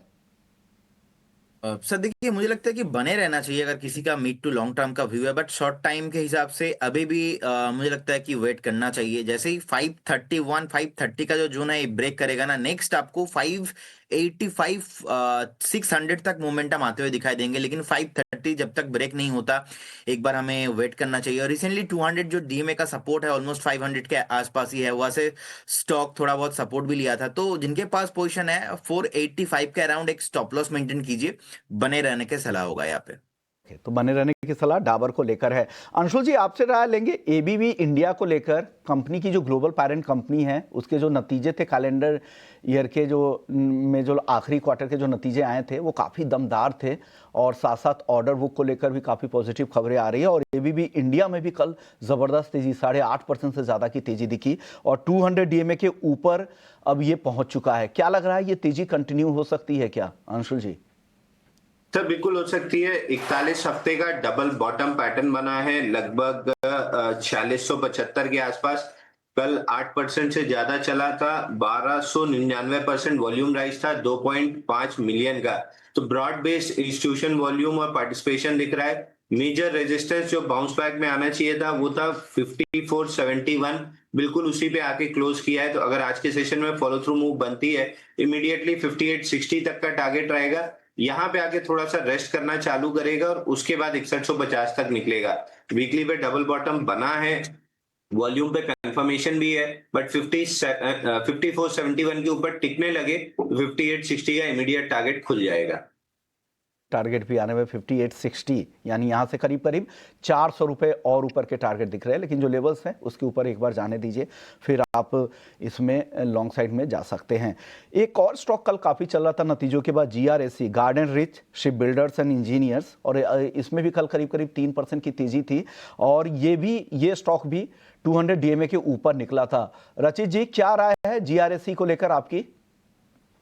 सर इसमें प्रैक्टिकली देखिए, कल प्री ओपनिंग में कॉल भी थी और कल मुझे एक छोटी सी चीज रियलाइज हुई। यूजुअली मैं जो ट्रेडिंग कॉल्स देता हूँ उसमें I usually target 2 to 3%, 4% upside in my first target. अच्छा मूवमेंट था, बट फर्स्ट टारगेट अभी भी इंटैक्ट है और मैं समझता हूँ गोइंग फॉरवर्ड आपको ये जरूर देखने को मिलेगा। एक प्रॉपर केस दिखा है रिजल्ट में इम्प्रूवमेंट का, एंड कंटिन्यूसली एक टारगेट हमारा, एक फोकस ये भी है कि मरीन डिफेंस, मरीन के ऊपर गवर्नमेंट की तरफ से क्या अनाउंसमेंट आता है। एंड जो अभी EU ट्रेड डील हुई है उसमें भी हम एक्सपेक्ट कर रहे हैं कि गवर्नमेंट का कोई इम्पैक्ट होगा मरीन डिफेंस का, बिकॉज पूरा का पूरा यूरोप में अभी मरीन डिफेंस की बहुत स्ट्रॉन्ग रिक्वायरमेंट है और हमारा मरीन डिफेंस सिस्टम, हमारी जो कंपनीज है वो अच्छा परफॉर्म कर रही है। गोइंग फॉरवर्ड आपको अच्छे नंबर्स देखने को मिलेंगे इन क्वार्टर्स टू कम, और अभी भी इसका अपसाइड इंटैक्ट ही लग रहा है। तो कल कॉल दी थी, फर्स्ट टारगेट हिट नहीं हुआ क्योंकि बहुत दूर का टारगेट लगा लिया था, बट हाँ आने वाले कुछ दिनों में जरूर अचीव होता हुआ दिखेगा। पोजिशनल रहा थी तो ये आपकी टॉपिक भी थी कल की, और आपको लग रहा है कि आगे ये तेजी कंटिन्यू होती दिख रही है। 200 डीएमए के ऊपर भी ये स्टॉक भी निकला था। HL की बात कर लेते हैं। कंपनी का पवन हंस के साथ 1800 करोड़ का करार हुआ है। 10 ध्रुव हेलीकॉप्टर सप्लाई करने के लिए करार किए गए हैं और 2027 तक सप्लाई ये सारे हेलीकॉप्टर्स किए जाएंगे। HL को लेकर प्रदीप जी, आपकी राय क्या है? डेफिनेटली विश्वमोहन जी, बाय करने का ही सलाह रहेगा। इनफैक्ट गवर्नमेंट का भी फोकस है बजट में, एंड लास्ट ईयर भी 6,80,000 करोड़ के आसपास का MOD एलोकेशन हुआ था डिफेंस मिनिस्ट्री पे, एंड 3 लाख करोड़ के आसपास का तो मार्केट कैप है HL का। 8,400 करोड़ के आसपास का नीट प्रॉफिट है। अभी 4,600 के आसपास का प्राइस चल रहा है। मुझे लगता है कि थोड़ा स्ट्रैगर मैनर पे बाय कीजिए। 5,500 6,000 तक आपको बहुत ही शॉर्ट टाइम में आते हुए दिखाई देंगे। और अगर आप रिसर्च करेंगे, दुनिया में जो टॉप 15 डिफेंस कंपनी माना जाता है, इंडिया में नंबर 1 कंपनी HL का नाम ही आता है। सो होल्ड करने का सलाह रहेगा। लगातार जिस तरह से इनकी डील भी हो रही है, हाल ही में इन्होंने मलेशिया के साथ कई सालों के लिए तेजस फाइटर जेट के एक्सपोर्ट के लिए भी करार किया था, और साथ साथ ये कंपनी वहाँ के मलेशियन की जो वहाँ जो ओरिजिन फ्लीट होगी उनके मेंटेनेंस का भी कॉन्ट्रैक्ट इनको मिला है कई सालों के लिए। तो ये लगातार इस तरह के अपडेट्स ऑर्डर HL को लेकर आते रहते हैं और आपको भी लग रहा है कि ये स्टॉक प्रॉमिसिंग है। चलिए वक्त है ब्रेक का। ब्रेक के बाद जब लौटेंगे तो मार्केट लाइव की शुरुआत करेंगे, प्री ओपनिंग की तरफ बढ़ेंगे। जल्द लौटते हैं।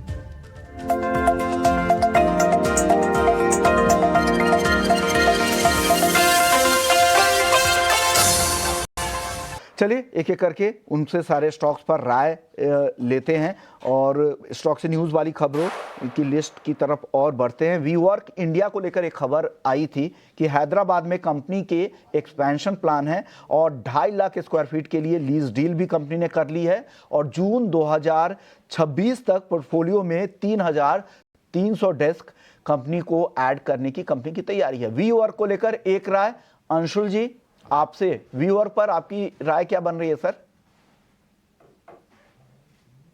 सर ये स्टॉक मिल नहीं रहा है, वीवर्क सर माय बैड। तो वीवर्क में किसी भी तरह का आईपीओ बेस नहीं है। जब से आईपीओ आया है, लिस्टिंग हुई है, तब से कंटिन्यूअस सेल ऑफ मोड में है। एक ही सिल्वर लाइनिंग है कि 571 का जो स्विंग लो बना था उसको परसों अर्निंग्स के बाद स्वीप किया है। तो जब तक 570 550 की जोन प्रोटेक्टेड है तब तक के लिए एक बार अगर आपके पास है तो लॉन्ग बने रह सकते हैं with a stop loss below 550। Fresh buying का तो कहीं से कोई गुंजाइश नहीं बन रही है जब तक ये स्टॉक 623 तोड़ के स्ट्रक्चरली बुलिश ना हो। तो डाउन ट्रेंडिंग स्टॉक है, 623 625 निकलने के बाद ट्रेंड रिवर्सल होगा। फिलहाल सपोर्ट जोन में 550 टूटता है तो डाउन ट्रेंड वापस से रिज्यूम होगा और फिर करीब करीब 450 तक के टारगेट खुलेंगे। तो एटलीस्ट लॉन्ग साइड में तो पार्टिसिपेट नहीं करना चाहिए इसमें। तो लॉन्ग साइड में नहीं रहे तो यहाँ पर कमजोरी की संभावनाएं ज़्यादा पे दिख रही वीवर्क को लेकर। एक और स्टॉक है अपार इंडस्ट्रीज, इसको लेकर खबर ये आई है कि टेलीकॉम सर्विसेज बिजनेस में कंपनी ने एंट्री की है और रेलवे से कंपनी को करीब 157 करोड़ का ईपीसी कॉन्ट्रैक्ट भी मिला है और कवच से जुड़ा हुआ इंफ्रा तैयार कंपनी करेगी। रचित जी, अपार इंडस्ट्रीज पर आपकी राय क्या है? देखिए सर, न्यूज़ पॉजिटिव है और जिस तरीके से अभी इस कंपनी ने अपने आप को पोजीशन कर रखा है, एक लोअर लेवल पे अभी ट्रेड कर रही है, मैं समझता हूँ एक बाउंस बैक मूव आपको जरूर देखने को मिलना चाहिए। जिस तरीके से पोजीशन है 8140 के लेवल्स आपको आने वाले कुछ दिनों में देखने को मिल सकते हैं। ये न्यूज़ पॉजिटिव है बट ये नंबर में इंटीग्रेट होने में अभी इसको थोड़ा सा टाइम लगेगा। तो एक स्टॉप लॉस भी मैं सुझाना चाहूंगा जो कि 6940 लेवल्स के आसपास होगा। अभी अपसाइड आपको इसमें देखने को मिल सकता है बट बहुत एग्रेसिव इसमें आप अगर पोजीशन करेंगे वो एडवाइजेबल नहीं है। ये तो अपार इंडस्ट्रीज को लेकर आपकी राय आ गई है, लेकिन इस बीच मोतीलाल ओसवाल से शिवांगी सारा भी जुड़ गई हैं। शिवांगी जी, आपके पास आ रहा हूं, लेकिन उससे पहले गोल्ड और सिल्वर की चाल एक बार देख लेते हैं, क्योंकि शुरुआती कारोबार में सोने चांदी में आज काफी ज्यादा गिरावट दिख रही है। 20,000 रुपए तक की गिरावट चांदी में आ चुकी है, 3,81,000। कल हमने देखा था 4,20,000 रुपए के ऊपर का नया रिकॉर्ड बना था। कल ही हमने बोला था कि इस भाव पर इमोशंस ज्यादा हावी हो जाते हैं, इसलिए सतर्क रहने की जरूरत है। और देखिए, अपने रिकॉर्ड हाई से सोना करीब करीब 16-17 हजार रुपए और चांदी 40,000 रुपए नीचे आ चुकी है। 40,000 रुपए से भी ज्यादा अपने रिकॉर्ड हाई से 4,20,000 के ऊपर का रिकॉर्ड बना था, अब भाव है 3,79,000 रुपए के करीब। यही हाल गोल्ड का हुआ है। तो जिस इंटेंसिटी के साथ तेजी आई थी उस तरह की गिरावट भी आपको दिखेंगे, क्योंकि एक लंबी रैली चली है। ये नहीं मैं कह रहा कि यहाँ पे फंडामेंटल्स कमजोर हो गए हैं, लेकिन इस तरह के वॉलिटिलिटी और रिस्क के लिए आपको तैयार रहने पड़ेंगे और बाजार में वो दिखना भी शुरू हो चुका है। गोल्ड जैसे स्टेबल एसेट क्लास में देखिए 5-5 हजार रुपए की गिरावट दिख रही है। कल इंटरनेशनल मार्केट में भी काफी ज्यादा उतार चढ़ाव थे। शाम के सत्र में हमने देखा था कि कॉमेक्स पर सोना 5% से ज्यादा टूट गया था। भले ही गोल्ड की कहानी अलग है, इसे करेंसी के तौर पर इस्तेमाल ज्यादा किया जा रहा है, लेकिन किसी भी एसेट क्लास की तेजी एक लिमिट तक तो ठीक है, लेकिन कई सालों से रैली चल रही है। एक साल में अगर सोना जैसा कमोडिटी अगर 100% से ज्यादा का रिटर्न दे दे, 300% से ज्यादा का रिटर्न चांदी ने एक साल में दे दिया है, तो डेफिनेटली इस पर चिंताएं बढ़ती है। और यही वजह है कि इस तरह की गिरावट भी आपको झेलनी पड़ेगी। ये हम लगातार आपको आगाह भी कर रहे थे और आज इस तरह की गिरावट दिख भी रही है।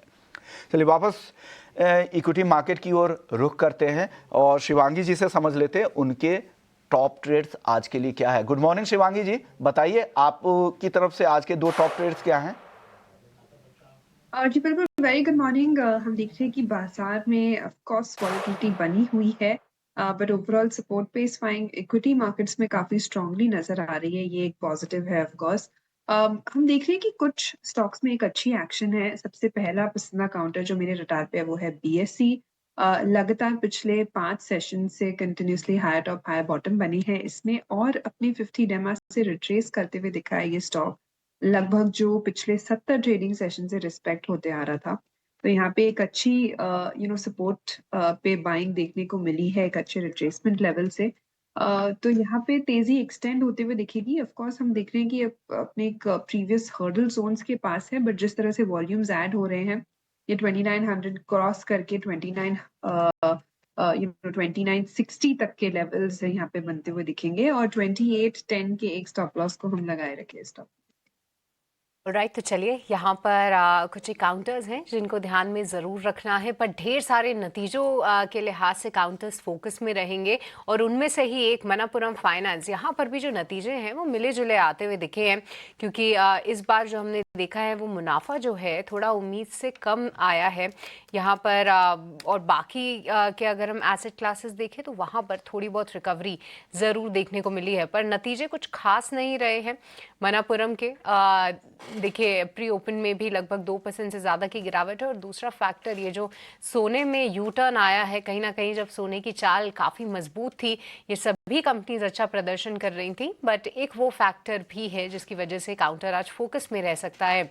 एक बार प्रदीप जी, मणप्पुरम पर आपकी राय, कैसे देख रहे हैं आप इसको चार्ट्स पे? अब देखिए ऑब्वियसली एक शॉर्ट टाइम में अच्छा खासा रैली हुआ भी है, और अगर हम वीकली चार्ट में भी देखेंगे एक फ्लैग पैटर्न चार्ट में हुआ है। रिसेंटली एक डिप भी आया था आज से 2-3 हफ्ता पहले, 278 का लो लगाया था। 278 अगर इस बार ब्रेक करता है तो फिर यहाँ पे थोड़ा बहुत सेलिंग प्रेशर और आपको 255 250 तक देखने को मिल सकता है। लेकिन जब तक 278 तक उसके ऊपर है कुछ प्रॉब्लम नहीं है, बने रहिए। और जिस तरीके का गोल्ड में आज कल रात को में भी और आज भी एक सेलिंग प्रेशर देखने को मिल रहा है। एक बार आपको 285 280 तक भी आता हुआ दिखाई दे सकता है, लेकिन ओवरऑल वीकली बेसिस पे ट्रेंड अभी भी पॉजिटिव ही है। राइट तो चलिए यहाँ पर नज़र ज़रूर रखेंगे। मणप्पुरम फाइनेंस 290 के आसपास जो है ये ओपनिंग की शुरुआत कर रहा है। नतीजे अगर देखें तो यहाँ पे माइक्रो फाइनेंस बिजनेस से जो है इनकी प्रॉफिटेबिलिटी पर इम्पैक्ट आते हुए दिखा है, पर FY27 एक नॉर्मलाइज और एक ग्रोथ ईयर रहेगा, ऐसा कंपनी का मानना है। बट इसी के साथ साथ एक और कंपनी आज फोकस में रह सकती है, वो है मज़गांव डॉक, क्योंकि कुछ खबरें अब ये भी आ रही हैं कि यहाँ पर $10 बिलियन का जो सबमरीन डील है जर्मनी के साथ, वो शायद जल्द ही डील हो इस पे सील लग सकती है। और मज़गांव डॉक कई समय से जो है इस खबर के चलते फोकस में है, कई समय से इस बड़ी सबमरीन डील का इंतजार है। कुछ रिपोर्टें ज़रूर बता रही हैं कि शायद अब जल्द ही इस बड़ी डील पर मोहर लगती हुई दिखेगी। पर मज़गांव डॉक, एक बार अंशुल जी आपकी राय, हाल फिलहाल डिफेंस काउंटर्स ज़बरदस्त प्रदर्शन कर रहे हैं और अब बजट भी आने वाला है, कैसे देख रहे हैं आप इसको चार्ट्स पे? देखिए बाउंस बैक है, प्री बजट रैली कह सकते हैं, आप बाउंस बैक कह सकते हैं। 34 हफ्ते में 39% करेक्ट हुआ था, एक बाउंस बैक ड्यू है टुवर्ड्स 20 और 50 वीक मूविंग एवरेज जो 2611 रुपए पे है। तो यहाँ से अगर बाउंस बैक बनता है तो 2611 रुपए तक तो आराम से आ सकता है। But post budget railway defence में मैं सेलिंग एक्सपेक्ट कर रहा हूँ, तो मैं इस रैली में बहुत ज्यादा बाउंस बैक रैली में पार्टिसिपेट करने के मूड में नहीं रहूंगा, बल्कि सेल-ऑन रैलीज जहां भी बजट के बाद रिजेक्शन या सेलिंग मिलती है, मैं इन स्टॉक्स में शॉर्ट्स में ज्यादा इंटरेस्टेड रहूंगा, क्योंकि ऑलरेडी 30-35% ऑल टाइम हाई से करेक्ट कर चुके हैं। बजट के बाद फर्दर एक 10-15% की सेलिंग देखने के लिए मिल सकती है। राइट तो चलिए मज़गांव डॉक यहाँ पर रखेंगे नज़र, देखते हैं कि यहाँ पर किस तरीके का एक्शन रहता है। बट एक और काउंटर जो कि फोकस में रहेगा वो है कॉनकॉर। यहाँ पर नतीजे जो हैं वो कमज़ोर आते हुए दिखे हैं, मार्केट की उम्मीदें थोड़ी ज़्यादा थी, उसके विपरीत कॉनकॉर के नतीजे निराशाजनक हैं, स्टॉक में भी हल्की गिरावट है। शिवांगी, कैसे देखें कॉनकॉर को? लगातार वीक है काउंटर और लगातार अर्निंग्स पे डिसअपॉइंट भी किया है, अब 500 के भी नीचे जा चुका है ये काउंटर। सृष्टि, कॉनकॉर की अगर हम बात करें तो लगातार अपने वीकली एक्सपोनेंशियल मूविंग एवरेजेस के नीचे ट्रेड करते हुए नजर आया ये, और इनफैक्ट मंथली बेसिस पे भी पिछले 15 महीनों से जो है वो लगातार इसमें वीकनेस और कंसिस्टेंटली कोई भी बाउंस पे शॉर्ट होते हुए दिखे हैं। तो ऑफ कोर्स ये पोजिशनल लेवल्स पे ये स्टॉक जो है इसमें कोई रिकवरी आते हुए नहीं दिख रही है इमीडिएट बेसिस पे तो एटलीस्ट। तो यहाँ पे मेरी राय रहेगी कि हम थोड़ा और वेट एंड वॉच करें, स्टॉक को स्टेबलाइज होने दें, फिर इसको नजर पे रखें। थोड़ा वेट एंड वॉच यहाँ पर आपको ज़रूर करना है, देखते हैं कितना कमज़ोर होता है, क्योंकि आज बाजार भी थोड़ी कमज़ोर शुरुआत के ही संकेत दे रहा है। पर कौन से काउंटर्स आपको ध्यान में रखने हैं? सीधे चलेंगे अशीषा के पास जो कि 9 बजे की नवरत्न लिस्ट के साथ तैयार है। अशीषा। बिल्कुल, तो 9 के नवरत्न में सबसे पहले बात करेंगे आईटीसी की, जिसके नतीजे अनुमान के मुताबिक ही रहे। सिगरेट रेवेन्यू में अच्छा खासा ग्रोथ दिखा। इस तिमाही में करीब 8% का ग्रोथ सिगरेट रेवेन्यू में कंपनी ने रिपोर्ट किया। तो आईटीसी इस काउंटर में हालांकि प्री ओपन में ज़्यादा कुछ एक्शन नज़र नहीं आया है, नतीजे अनुमान के मुताबिक रहे। इसके अलावा एफएमसीजी सेक्टर से बात करेंगे डाबर की, जहाँ पर रेवेन्यू में 6% का ग्रोथ और मार्जिन भी 30 बेसिस पॉइंट से एक्सपैंड होते हुए नजर आए। नतीजे अनुमान के मुताबिक ही थे। स्टॉक आधे % से ज़्यादा की गिरावट के साथ प्री ओपन में कारोबार करता हुआ। इसके अलावा बात करेंगे स्विगी की, यहाँ पर मिले जुले नतीजे दिखे। इसकी वजह यह है कि एबिटा और प्रॉफिट आफ्टर टैक्स इस तिमाही में लॉस का जो फिगर है वो बढ़ता हुआ नजर आया, वो एक नेगेटिव था। लेकिन on the flip side food delivery guidance अभी भी काफ़ी स्ट्रॉन्ग है। 18 से 20% का ग्रोथ फूड डिलीवरी बिजनेस में उन्होंने रिपोर्ट किया। गाइडेंस अच्छी खासी दी है और quick commerce contribution margin break even होता हुआ नजर आ सकता है पहली तिमाही FY27 में, तो ये एक पॉजिटिव है। स्टॉक हालांकि 5.5% की गिरावट के साथ कारोबार करता हुआ लॉसेस एक्सपैंड हुए, जिसके चलते स्टॉक में नेगेटिव रिएक्शन नजर आ रहा है। इसके अलावा कोलगेट, जहां पर नतीजे अच्छे थे, रेवेन्यू में 1.5% से ज़्यादा की बढ़त दिखी और 3 क्वार्टर्स के डिक्लाइन के बाद इस तिमाही में कंपनी ने पॉजिटिव ग्रोथ रिपोर्ट किया है। स्टॉक में ज़्यादा कुछ एक्शन प्री ओपन में नहीं नजर आया। गोदरेज प्रॉपर्टीज़ कंपनी ने पुणे में एक लैंड पार्सल अक्वायर किया है। 2000 करोड़ का रेवेन्यू पोटेंशियल होगा इस पर्टिकुलर प्रोजेक्ट का। HAL, जहां पर 1800 करोड़ की एक डील साइन की है कंपनी ने पवन हंस के साथ, 2027 में कंप्लीशन खत्म होता हुआ नजर आएगा। 0.3% की तेजी के साथ HAL कारोबार करता हुआ। वीवर्क इंडिया, जहां पर हैदराबाद में कंपनी ने एक्सपेंशन अनाउंस किया है, 3300 डेस्क कंपनी के पोर्टफोलियो में ऐड होते हुए नजर आएंगे हैदराबाद के इस एक्सपेंशन को लेकर। इसके अलावा स्किपर की बात करेंगे, बिग बोल्ड ब्रोकरेज में यहाँ पर नुवामा की रिपोर्ट आई है। खरीदारी की राय बरकरार रखी है, लेकिन बड़ा टारगेट प्राइस डिक्लाइन है। पहले 750 रुपये प्रति शेयर का लक्ष्य था, उसे अब घटाकर केवल 540 रुपये का कर दिया है। लेकिन उनका मानना है कि नतीजे तो अच्छे थे, लेकिन वैल्यूएशन मल्टीपल उन्होंने घटाए हैं, जिसके चलते टारगेट प्राइस घटाया है। हालांकि नतीजे अच्छे थे, जिसके चलते स्टॉक 2% से ज़्यादा की तेज़ी के साथ कारोबार करता हुआ। लास्ट में बात करेंगे इंडिक्यूब स्पेसेस की, जहां पर 32% का शेयर होल्डिंग जो लॉक इन था वो लॉक इन अब खुल चुका है। शायद थोड़ा सा अब नेगेटिव सेलिंग प्रेशर यहां पर नजर आ सकता है और इसी के चलते स्टॉक 4% की गिरावट के साथ कारोबार करता हुआ। तो 9 रत्न के ये 9 स्टॉक्स जहां पर सबसे ज़्यादा एक्शन आज के सत्र में नजर आ सकता है। ठीक है आशीषा, बहुत शुक्रिया ये सारे के सारे अपडेट देने के लिए। तो ये 9 शेयर हैं और इनका एक्शन आपको प्री ओपन में भी दिखाई दे रहा है। आप इन पर नज़र रख के ज़रूर चलेगा। बाजार के ओपनिंग की तरफ बढ़ेंगे, लेकिन थोड़ा समय है तो एक शेयर के बारे में जरा फटाफट व्यू ले लेते हैं। M&M वीक ओपनिंग के फिर से संकेत दे रहा है, करीब करीब 3% नीचे है ये, और निफ्टी का सबसे वीकेस्ट काउंटर फिलहाल प्री ओपन में दिखाई दे रहा है। लगातार गिरावट इसमें हम देख रहे हैं रचित जी। M&M 3800 रुपये से शेयर गिरते गिरते 3300 रुपये के नीचे। क्या बाय ऑन डिप करना है M&M में या फिर अभी दूर रहना है शेयर से? नहीं, अभिषेक सर सर्टनली इसमें बाय ऑन डिप करना चाहिए। और इसके पीछे एक और मैं आपको कारण बताऊं, पूरी वीक हमने जो ये EU ट्रेड डील की बात करी है और उस पे हमने कहा कि जो बैच कार्ड्स हैं वो आपको रिलेटिवली चीपर मिलेंगी, but there is no competition. मतलब हमें ये एक सेगमेंट समझना होगा that a Mahindra buyer usually does not goes for such kind of cars, क्योंकि गाड़ियां सस्ती जरूर हो जाएंगी but German and European cars usually require high level of maintenance and technological support. Mahindra and Mahindra in levels पे अट्रैक्टिव लग रहा है। जिस तरीके से नंबर्स, जिस तरीके से इनकी पूरी बुकिंग्स और नए प्रोडक्ट का लाइनअप है, मैं समझता हूं ये प्राइसिंग अब अट्रैक्टिव हो गई है। और इसमें अगर आप चाहें थोड़ा सा सेफ ट्रेड अगर इसको रखना चाहें तो 30 to 80 के एक स्टॉप लॉस के साथ यहाँ पे करंट पोजीशन आप रख सकते हैं। जैसे ही बाउंस बैक आएगा 3580 का पहला लेवल होगा जो ये टच करता हुआ दिखेगा, एंड फिर गोइंग फॉरवर्ड ये 3800 तक भी जाता हुआ दिखेगा। The worst is behind us. ठीक है, द वर्स्ट इज बिहाइंड 3280, ये स्टॉप लॉस आप ध्यान रखिए। और इसके आसपास ही ये खुलता हुआ नजर आ रहा है, वहां से अगर ये बाउंस करता है तो 3580 रुपए का भाव आपको M&M में दिखाई देगा। और बात सही है कि यूरोपियन कार्स भले ही सस्ती हो जाए, लेकिन मेंटेनेंस वगैरह थोड़ा ज़्यादा होगा और फिर भी महंगी रहेंगी। अभी जो ज़्यादा कारें बिकती हैं इन कंपनीज की, वो किस रेंज में होती है? 15 से 20 लाख रुपए वाली रेंज में होती है, वो तो फिर भी 30 से 40 लाख रुपए की रेंज में रहेंगी। तो कंपटीशन थोड़ा सा होगा, लेकिन ये है कि हाँ लोअर लेवल से आपके लिए अपॉर्चुनिटी अच्छी बन जाएंगी एमएनएम के शेयर में। चलिए ओपनिंग की तरफ बढ़ेंगे और जैसा कि गिफ्ट निफ्टी से नजर आ रहा था करीब 200 नीचे निफ्टी खुलने के संकेत हैं और 50 में से 45 शेयर गिरावट के साथ खुले और उसके बाद हम देखने की गिरावट थोड़ी सी बढ़ती नजर आ रही है। निफ्टी है 180 अंक नीचे, निफ्टी बैंक करीब 350 अंक नीचे, सेंसेक्स में गिरावट करीब 500 अंकों के आसपास की। तो तीनों के तीनों इंडेक्स आपको नीचे दिखाई देंगे और निफ्टी बैंक में हम देख रहे हैं कि निफ्टी के मुकाबले गिरावट थोड़ी कम है, 300 अंकों की ही नरमी है। लोअर लेवल से स्ट्रेंथ भी हम देख रहे हैं। आज का जो बड़ा एक्सीडेंट है वो है हिंडाल्को, करीब 5% ये शेयर टूट गया। हिंडाल्को, टाटा स्टील, कोल इंडिया, जेएसडब्ल्यू स्टील। तो क्या मेटल की जो रैली थी क्या वो ओवर हो गई? क्योंकि हमने देखा कि प्रेशियस मेटल में भी गोल्ड सिल्वर टूटे, भारी गिरावट हुई।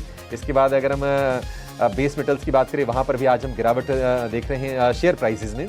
JSW steel, Tata steel, Hindalco, ये सारे के सारे शेयर आज निफ्टी के टॉप लूजर्स में आपको शामिल दिखाई देंगे। बाइंग कहां पर है? वो शेयर जो टूट रहे थे, हल्की फुल्की बाइंग वहां पर निकल के आ रही है। नेस्ले के नंबर आए थे और नेस्ले हम देख रहे हैं कि 1% ऊपर आपको नजर आएगा। नेस्ले के नंबर आज आएंगे, माफ कीजिएगा। और इसके अलावा हम देख रहे हैं कि ग्रासिम में करीब 4.5% की तेजी है। पावर ग्रिड जो 4.5% ऊपर है।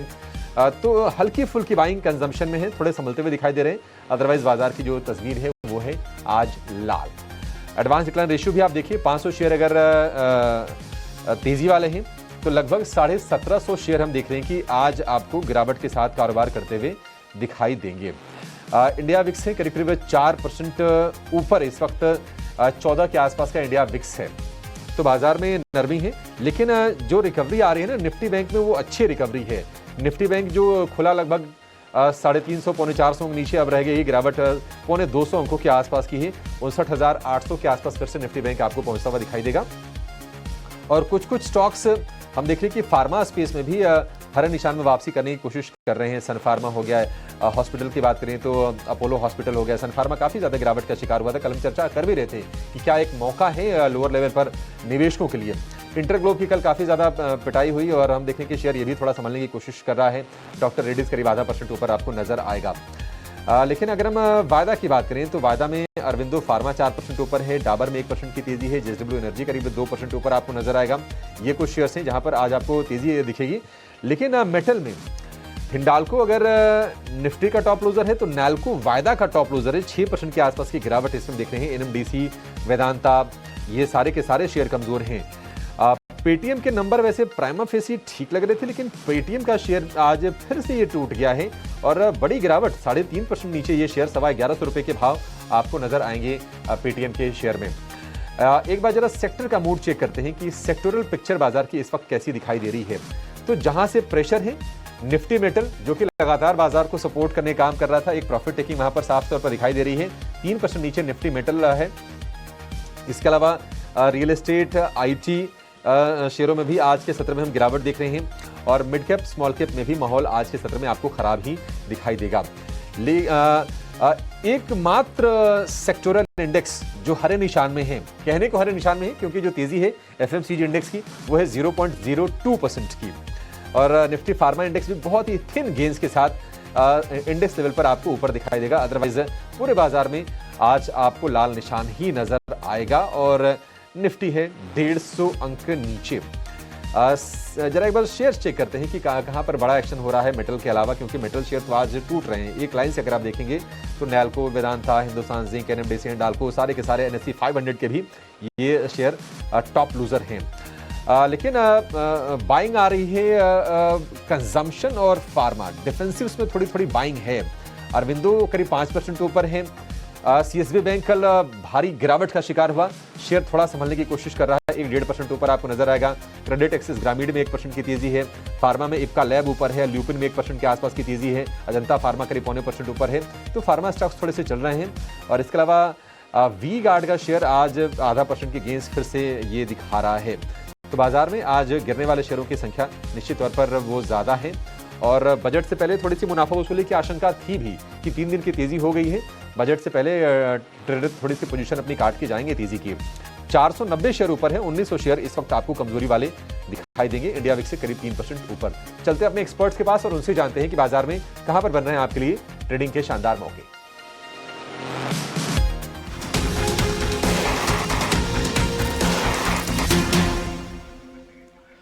चलिए, तो बाजार तो आज काफी गिरावट के मूड में दिख रहा है और गिरावट बढ़ती ही जा रही है। 175 अंक नीचे अब निफ्टी आ चुका है और सबसे ज्यादा जो दबाव बनाने का काम कर रहे हैं वो है मेटल, और मेटल में जो अक्रॉस द बोर्ड यहाँ पर बिकवाली दिख रही है। इसके अलावा आईटी, जो ग्लोबल सेंटीमेंट जो बिगड़ा है उसका दबाव यहाँ पर साफ तौर से दिख रहा है। लेकिन इस गिरावट के बीच में भी आपके लिए क्या मौके हैं वो हमारे एक्सपर्ट्स आपको बताएंगे।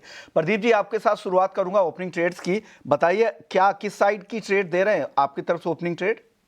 विष्णु मोहन जी, करंट जोन से सेल करने का सलाह रहेगा जिंदल स्टील लिमिटेड। अभी 1116 1116 1117 के आसपास का प्राइस चल रहा है। मुझे लगता है कि करंट जोन से एक बार शॉर्ट करके जाइए।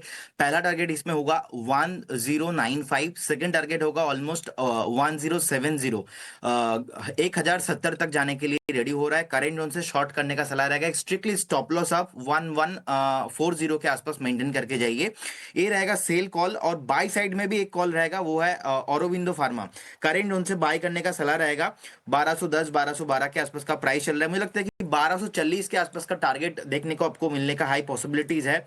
और एक स्ट्रिक्टली स्टॉप लॉस आप यहाँ पे 1185 के आसपास का स्टॉप लॉस मेंटेन कीजिए। दोनों ट्रेड में 1 से 2 दिन का व्यू रखिए। स्टील यहां पर बेचने की सलाह है, जहां पे टारगेट इनको दिख रहा है 1070 से लेकर 1095 तक फिसलने की संभावनाएं इनको दिख रही है। और 1140 का स्टॉप लॉस लगा ले, एक सेल कॉल। और अरविंदो फार्मा का जो टारगेट है 1240 रुपए का है। यहां पर जो स्टॉप लॉस लगाना है आपको 1185 का है। 1185 का स्टॉप लॉस लगाइए, 1240 का। तो एक बाई साइड की कॉल है और एक सेल साइड की कॉल यहां पर प्रदीप जी की तरफ से आ रही है। अंशुल जी, आप बताइए आपके ओपनिंग ट्रेड्स। तो पहले एक अपडेट रहेगा। कल एसटीबीटी केपीआईटी टैग देके गए थे, आपको याद होगा 1050 रुपए में 1022 का लो बना है, 1025 चल रहा है, 25 रुपए मिल रहा है। यहाँ पे पहले प्रॉफिट बुक कर लीजिए। 1050 का 1025 हो गया है। यहाँ प्रॉफिट बुक करके कैपिटल खाली कर लीजिए और नया ट्रेड लीजिए। ओपनिंग में बैंक निफ्टी जैसा हमने एक्सपेक्ट किया था कि 59,600 के आसपास अगर गैप डाउन खुलता है तो मेजर सपोर्ट है और प्रोटेक्ट होगा। वहीं पे खुला है तो बैंकिंग सेक्टर से ही बाई रहेगा। इंडसइंड बैंक बाई करके चलना चाहिए।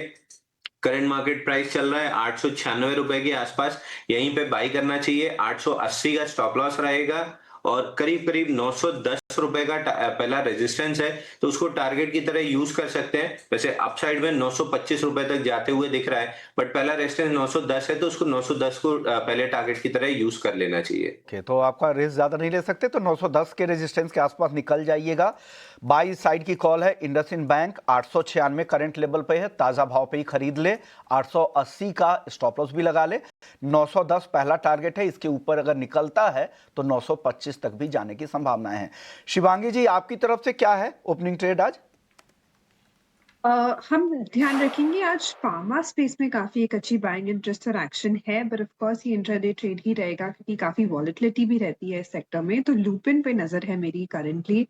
एक pole and flag pattern formation से निकलते हुए नजर आ रहा है। और जब हमने देखा कि 2070 से काफी स्ट्रॉन्ग इसमें बाइंग देखने को मिली थी इस हफ्ते, तो ये एक अच्छी पुल बैक मूव है लोअर लेवल से। और यहाँ पे हम एक्सपेक्ट कर रहे हैं कि बाइंग इंटरेस्ट कंटिन्यू होते हुए दिखेगी।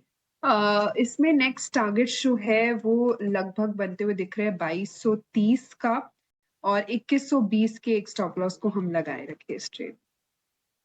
तो 2120 का स्टॉप लॉस और 2230 का टारगेट ल्यूपिन के लिए बाई साइड की कॉल शिवांगी जी की तरफ से। आज डिफेंसिव चल भी रहे, एफएमसीजी और फार्मा यहीं से चुनिंदा जो खरीदारी दिख रही है, यही दो सेक्टर है और उसमें बाई साइड की कॉल आ रही है। अब रचित, आप बताइए आपकी तरफ से क्या है आज ओपनिंग ट्रेड्स? देखिए, पहले एक अपडेट दे देते हैं। प्री ओपनिंग में सिरमा की हमने एक रिकमेंडेशन दी थी और उसका फर्स्ट टारगेट भी हिट हो गया है, उसके ऊपर भी मेंटेन कर रहा है। अगर आपने पोजीशन ली थी और क्योंकि मार्केट्स पे आज जो हमारा टेक है वो बहुत ज्यादा पॉजिटिव या रिकवरी वाला नहीं है, तो मैं प्रॉफिट बुकिंग की ही एडवाइस आपको दूंगा। जो ट्रेड निकल के आ रही है अभी के लिए, वो निकल के आ रही है जीई शिपिंग। ये काउंटर एक अच्छा ब्रेकआउट भी दिया है और बहुत वैलिड रीजंस भी है जहां पे ये इन लेवल्स पे अट्रैक्टिव लग रहा है। आप यहाँ पे पोजीशन बना सकते हैं। जिस तरीके से ये चल रहा है 1180 का एक क्लोजिंग बेसिस स्टॉप लॉस आपको लगा के रखना चाहिए। और जहां तक हम टारगेट्स की बात करते हैं तो मैं थोड़ा सा टेपेट कर देता हूँ। टारगेट मुझे ऊपर के दिख रहे हैं, बट जो मार्केट कंडीशन है 1280 का होगा पहला टारगेट, और 1280 के बाद सस्टेन करता है तो 1340 का दूसरा टारगेट होगा। इन दो लेवल्स के लिए ग्रेट ईस्टर्न शिपिंग, इस पे आप फोकस कर सकते हैं। जी शिपिंग छोटा स्टॉक है, लेकिन यहाँ पर एक कॉल आ रही है तो इनकी बन रही, तो इन्होंने दी है 1180 का स्टॉप लॉस। 1180 का 1180 का स्टॉप लॉस लगा लीजिएगा। 1280 पहला टारगेट है और दूसरा टारगेट और ऊपर के इनको दिख रहे हैं 1340 का। तो ये सलाह हमारे चारों एक्सपर्ट्स की तरफ से ओपनिंग ट्रेड की तौर पर आ गई हैं। चलिए कुछ और स्टॉक्स यहाँ पर तलाशते हैं और उन पर राय ले लेते हैं अपने एक्सपर्ट्स की कि उनका नज़रिया यहाँ पर अब क्या बन रहा है। कुछ स्टॉक जहाँ पर काफ़ी ज़्यादा शुरुआती कारोबार में शॉर्ट्स बिल्ड होते हुए दिख रहे हैं। नैल्को से शुरुआत करते हैं, काफ़ी ज़्यादा बिकवाली दिख रही है, 7.5%। पूरा मेटल स्पेस ही टूटा हुआ है, प्रेशियस से लेकर इंडस्ट्रियल मेटल तक। यहाँ पर नैल्को को लेकर अंशुल जी क्या राय है? 7.5-8% टूट गया है और गिरावट दिख रही है क्या आपको? तो नैल्को में अगर यहाँ देखें तो पिछले 3 महीने में 69% की रैली थी, और कल भी हमने डिस्कस किया था कि अब केवल और केवल ट्रेलिंग स्टॉप लॉस लगाना चाहिए 399 का, और अगर ये टूटता है तो फिर प्रॉफिट बुक करके एग्जिट कर लेना चाहिए। अगर आज के सेशन में 399 के नीचे क्लोज होता है तो ये पूरी रैली पे एक डेंट लगेगा और फिर 20 डे मूविंग एवरेज तक पुल बैक आएगा 363 रुपए तक। तो इंट्राडे स्टॉप लॉस की जगह क्लोजिंग बेसिस पे होल्ड करना चाहिए। अगर 399 के नीचे क्लोज करता है तो फिर बिल्कुल एग्जिट कर लेना चाहिए। 20 डे मूविंग एवरेज 363 और डीपर पुल बैक आया तो 50 डे मूविंग एवरेज 324, ये दो लेवल मिल सकते हैं। एक्सटेंडेड रैली है, अब trailing stop loss mandatorily maintain करना चाहिए। नैल्को को लेकर ये सलाह, तो यहाँ पे सतर्क रहें और जो लेवल्स बताए हैं अंशुल जी ध्यान रखिएगा, क्योंकि आज मेटल्स में काफ़ी ज़्यादा बिकवाली दिख रही है अक्रॉस द बोर्ड। एक मुनाफा वसूली भी कह सकते हैं यहाँ पर लंबी रैली के बाद। हिंदुस्तान कॉपर 7% टूटा है बड़ी गिरावट के बाद। और प्रदीप जी आपने कहा भी था, लेकिन यहाँ पे गैप डाउन के साथ ही शुरुआत हुई है, तो पता नहीं उन लेवल्स पे मौके मिलेंगे ही नहीं। अब यहाँ पर बता दीजिए क्या करें? 707 के आसपास है फिलहाल, क्या करना चाहिए प्रदीप जी? ये प्रॉफिट बुकिंग तो आना ही था। इनफैक्ट 680 का लो लगा के गया सुबह सुबह, अभी 700 के ऊपर आई डोंट थिंक कि अभी सस्टेन होगा, थोड़ा टाइम चाहिए। मुझे लगता है कि अगेन एक गैप है 650 तक, कहीं ना कहीं नेक्स्ट 2-3 दिन में एक बार 650 भी आ सकता है। तो यहाँ पे ना ही आपको फ्रेश बाय करना चाहिए। अगर आप अच्छा खासा प्रॉफिट में हो तो थोड़ा बहुत आपको पार्शियल प्रॉफिट बुकिंग डेफिनेटली करना चाहिए, लेकिन फ्रेश शॉर्ट करने में भी रिस्क रिवॉर्ड रेशियो फेवरेबल नहीं हो रहा है, तो इसलिए एक बार अवॉइड करने का ही सलाह रहेगा।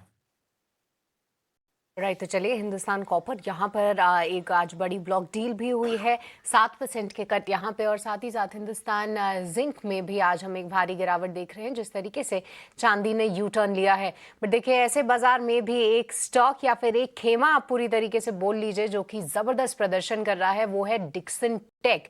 क्योंकि देखिए यहाँ पर कई सारी चिंताएं थी कि इनका मोबाइल बिजनेस, ईएमएस बिजनेस किस तरीके से प्रदर्शन करेगा, पर मैनेजमेंट ने अपनी गाइडेंस को ना ही सिर्फ बरकरार रखा है, हालांकि मध्यम अवधि में वो थोड़े बहुत चेंजेस की उम्मीद या फिर आशंका जरूर जता रहे हैं, बट लंबी अवधि के लिए एक पॉजिटिव आउटलुक दिया है। और इतनी पिटाई के बाद स्टॉक में आप देखिए एक अच्छा उछाल, लगभग 3% से ज्यादा की तेजी डिक्सन टेक में है। लगातार इससे जुड़ी दिक्कतों के बारे में हमने चर्चा की ही है। अंशुल क्या राय रखते हैं डिक्सन टेक पे? क्योंकि देखिए आई थिंक सपाट शुरुआत हुई थी, हल्के पॉजिटिव में शुरुआत हुई थी, बट अभी फिलहाल स्टॉक डे हाई पे।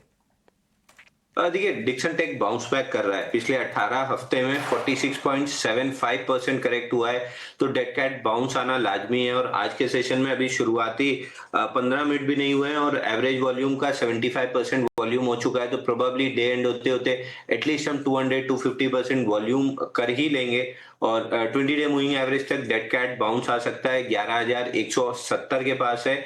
अगर उसके ऊपर एक्सटेंड करता है तो फिर डेली का एक ऑर्डर ब्लॉक 11,750 तक है। तो मैं एक्सपेक्ट कर रहा हूँ कि 11,750 तक बाउंस बैक आ सकता है, बट ये केवल बाउंस बैक है। इसमें अगर आप पार्टिसिपेट कर रहे हैं तो छोटी क्वांटिटी में लॉन्ग कीजिए, यहाँ से 1,000 रुपए तक की अपसाइड मिल सकती है, बट छोटी ही क्वांटिटी रखिए, क्योंकि वहां से जब पलटेगा तो वापस से जो स्विंग लोस बने हैं ये टूटेंगे। सो डेड कैट बाउंस है, 11,700-750 तक जा सकता है। तो चलिए, एक डेड कैट बाउंस है बट अभी भी 1000 रुपए की अपसाइड यहाँ पर बाकी है, तो यहाँ पर ध्यान रखिए। पर अंशुल, एक वेरी क्विकली एक बार आप केन स्टैक पर भी अपना व्यू दे दीजिए। यहाँ पर दिक्कतें अलग थी, कुछ अकाउंटिंग से जुड़ी दिक्कतों से शुरुआत हुई थी इस पूरी गिरावट की, बट केन स्टैक यहाँ पर क्या व्यू है? क्योंकि देखिए, सिरमा के नंबर्स आए बहुत शानदार, डिक्सन टेक की कमेंट्री ने खुश किया, केन स्टैक सिमिलर स्पेस की कंपनी, क्या व्यू रखे यहाँ पे? देखिए, केन स्टैक में पिछले 16 हफ्ते में 57.24% करेक्ट हुआ है। डबल टॉप का ब्रेकडाउन 3833 रुपए पे आया था, वहां से कोई बाउंस बैक बना नहीं है, पुल बैक रैली आई नहीं है, तो सेल, तो यहाँ से 38-33 तक की अगर किसी भी तरह की बाउंस बैक रैली बनती है तो एक सेलिंग की अपॉर्चुनिटी होगी। क्या इस बाउंस बैक में पार्टिसिपेट करना चाहिए ऑन द लॉन्ग साइड? तो जवाब ना रहेगा, वेट कीजिए 3833 तक का, वहां मिलता है तो डबल टॉप का रीटेस्ट हो जाएगा, वहां पे सेलिंग अपॉर्चुनिटी ही ढूंढनी चाहिए। ऑल राइट, तो चलिए, यहाँ पर सेलिंग अपॉर्चुनिटी ही ढूंढनी है। अगर बाउंस बैक भी आए इस पर्टिकुलर काउंटर में तो इसको ध्यान में ज़रूर रखेंगे। कुछ और काउंटर्स को तलाशते हैं जहाँ पर आज हम बेहतरीन मूव देख रहे हैं। स्विगी तो देखिए, वहाँ पर जमकर पिटाई हो रही है, 5% की गिरावट। क्विक कॉमर्स में ग्रोथ स्लोडाउन को लेकर चिंताएं हैं, 5% की गिरावट यहाँ पे। और अभी तो देखिए, हाल फिलहाल इटर्नल थोड़ा सा मूव दिखाने लगा था, निचले स्तरों पे ब्रोकरेजेस को पसंद आ रहा था, पर स्विगी के साथ इटर्नल भी पिटता हुआ दिख रहा है। शिवांगी, स्विगी और इटर्नल क्या व्यू रखे यहाँ पे? क्या और गिरावट हावी होगी?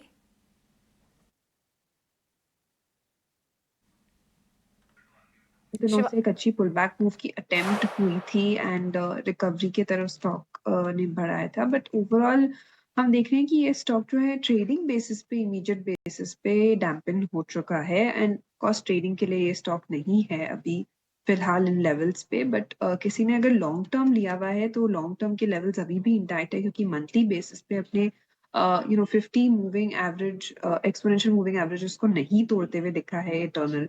तो यहाँ पे मेरी राय रहेगी कि हम लॉन्ग टर्म बेसिस के स्ट्रक्चर में ये पोर्टफोलियो स्टॉक की तरह इसको देखिए, ट्रेडिंग के लिए नहीं। ऑल राइट, तो चलिए, यहाँ पर ट्रेडिंग से थोड़ा सा बचना है। ये फिलहाल राय आती हुई स्विगी पे, पर इसके साथ साथ एक बार यूनाइटेड ब्रीवरीज पे भी राय लेते हैं। आज एक 3.5% का मूव ये पर्टिकुलर काउंटर दिखा रहा है।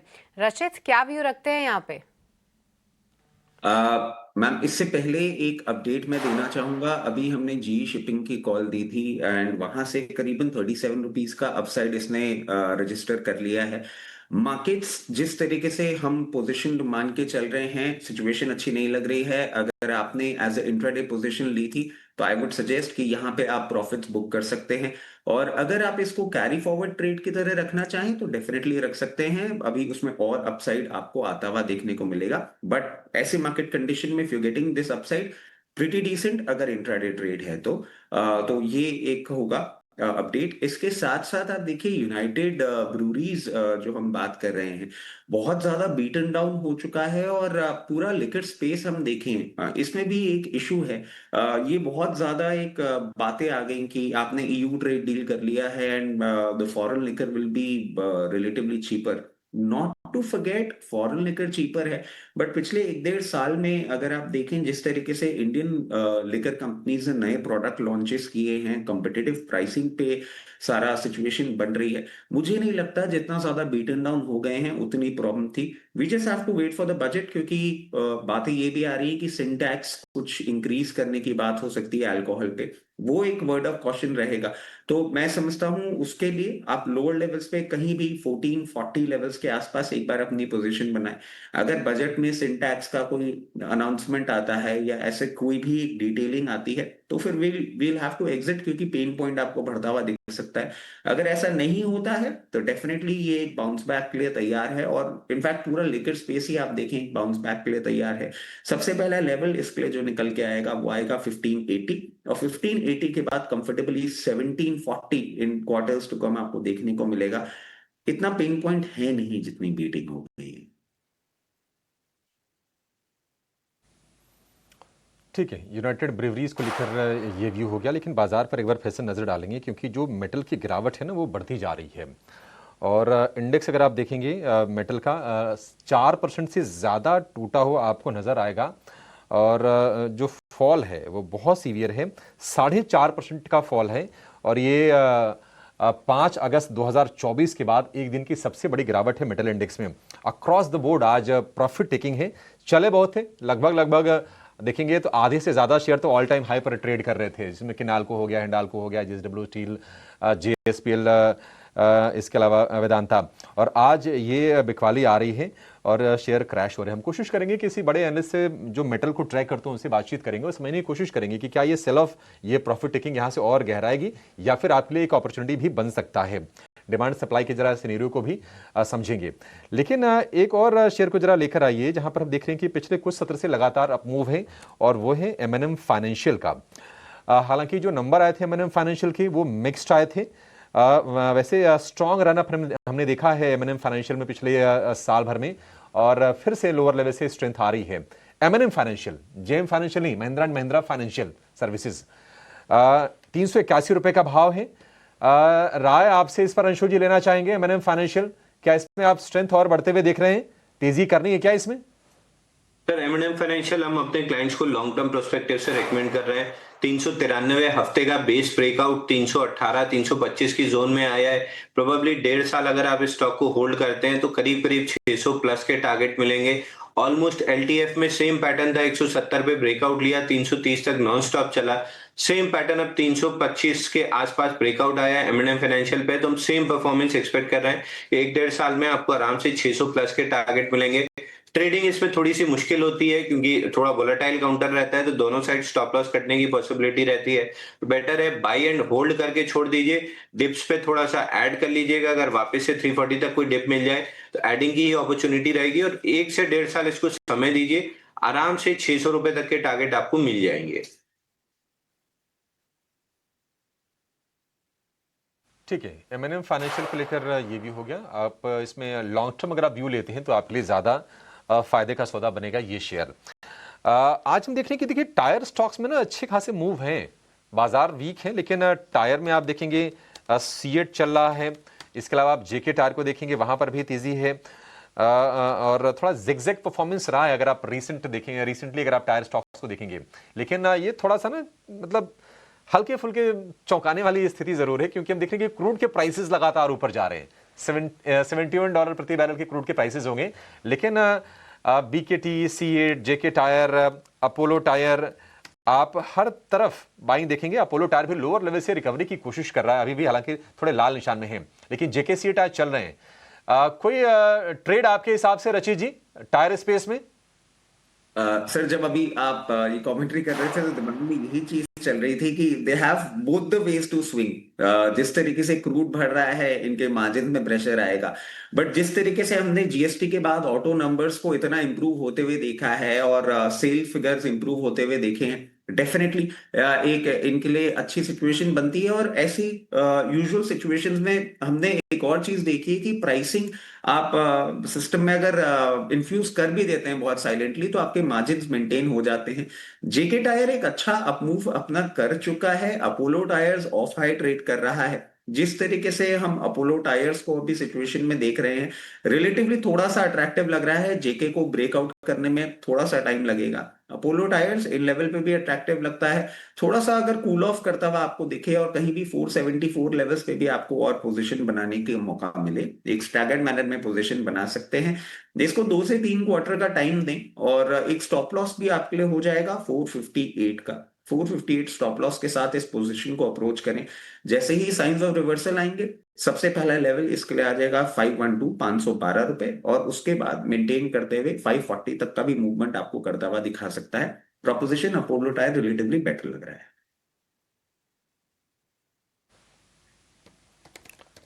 ठीक है, ठीक है, ये राय आपके लिए अपोलो टायर को लेकर होगी। एक कंपनी है होटल सेगमेंट की, लेमन ट्री, अच्छी कंपनी है, बढ़िया कंपनी है और इन्होंने अभी कुछ दिनों पहले रिस्ट्रक्चरिंग का ऐलान भी किया था। हालांकि रिसेंटली हमने लेमन ट्री के शेयर में गिरावट ऊपरी स्तरों से आते हुए देखी है। आज थोड़ी सी बाइंग इसमें हो रही है करीब 1.5% के आसपास का। लेमन ट्री, अंशुल जी आपसे ही व्यू जानना चाहेंगे, थोड़ा सा लॉन्ग टर्म व्यू दीजिए।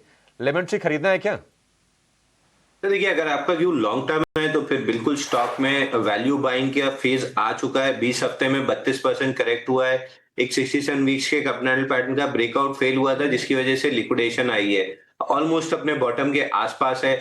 मोमेंटम अगर चाहिए तो 130 का वेट कर लीजिए। 130 निकलने के बाद मोमेंटम बनना स्टार्ट होगा। सीधा सीधा पहला pull back 20 day moving average 140 और फिर 50 डे मूविंग एवरेज 147 तक आएगी। और अगर वाकई में आपका व्यू लॉन्ग टर्म है 1.5 से 2 साल का, तो फिर आराम से स्टॉक को यहाँ पे बाई करके छोड़ दीजिए। तो ऑल टाइम हाई 177 180 की जोन है, आराम से पहले टेस्ट होती हुई दिखेगी। होटल सेक्टर में इस स्टॉक पे मैं बहुत बुलिश हूँ, और जैसे ही कोई कंसोलिडेशन फेज खत्म करके ब्रेकआउट्स बनते हैं, हम अपने क्लाइंट्स को जरूर रिकमेंड करना स्टार्ट करेंगे।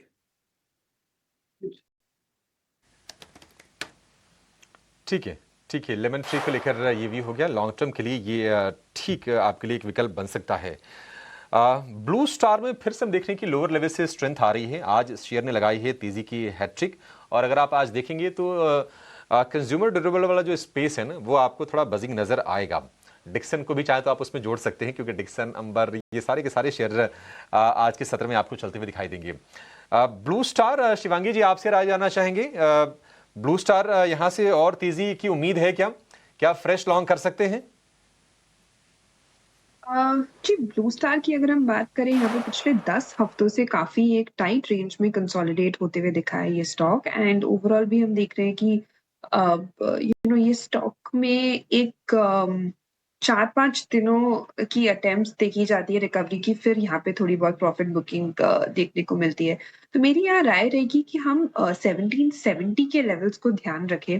अगर ये 1770 के ऊपर होल्ड करते हुए नजर आता है और ये स्टेबल रहता है इन लेवल्स के ऊपर, तब हम यहाँ पे और मौके ढूंढे, वरना ये थोड़ी बहुत कंसोलिडेट होके फंसा भी सकता है। तो ओवरऑल ट्रेडिंग के लिहाज से मेरी राय रहेगी 1770 एक इम्पोर्टेंट लेवल है, वॉच आउट।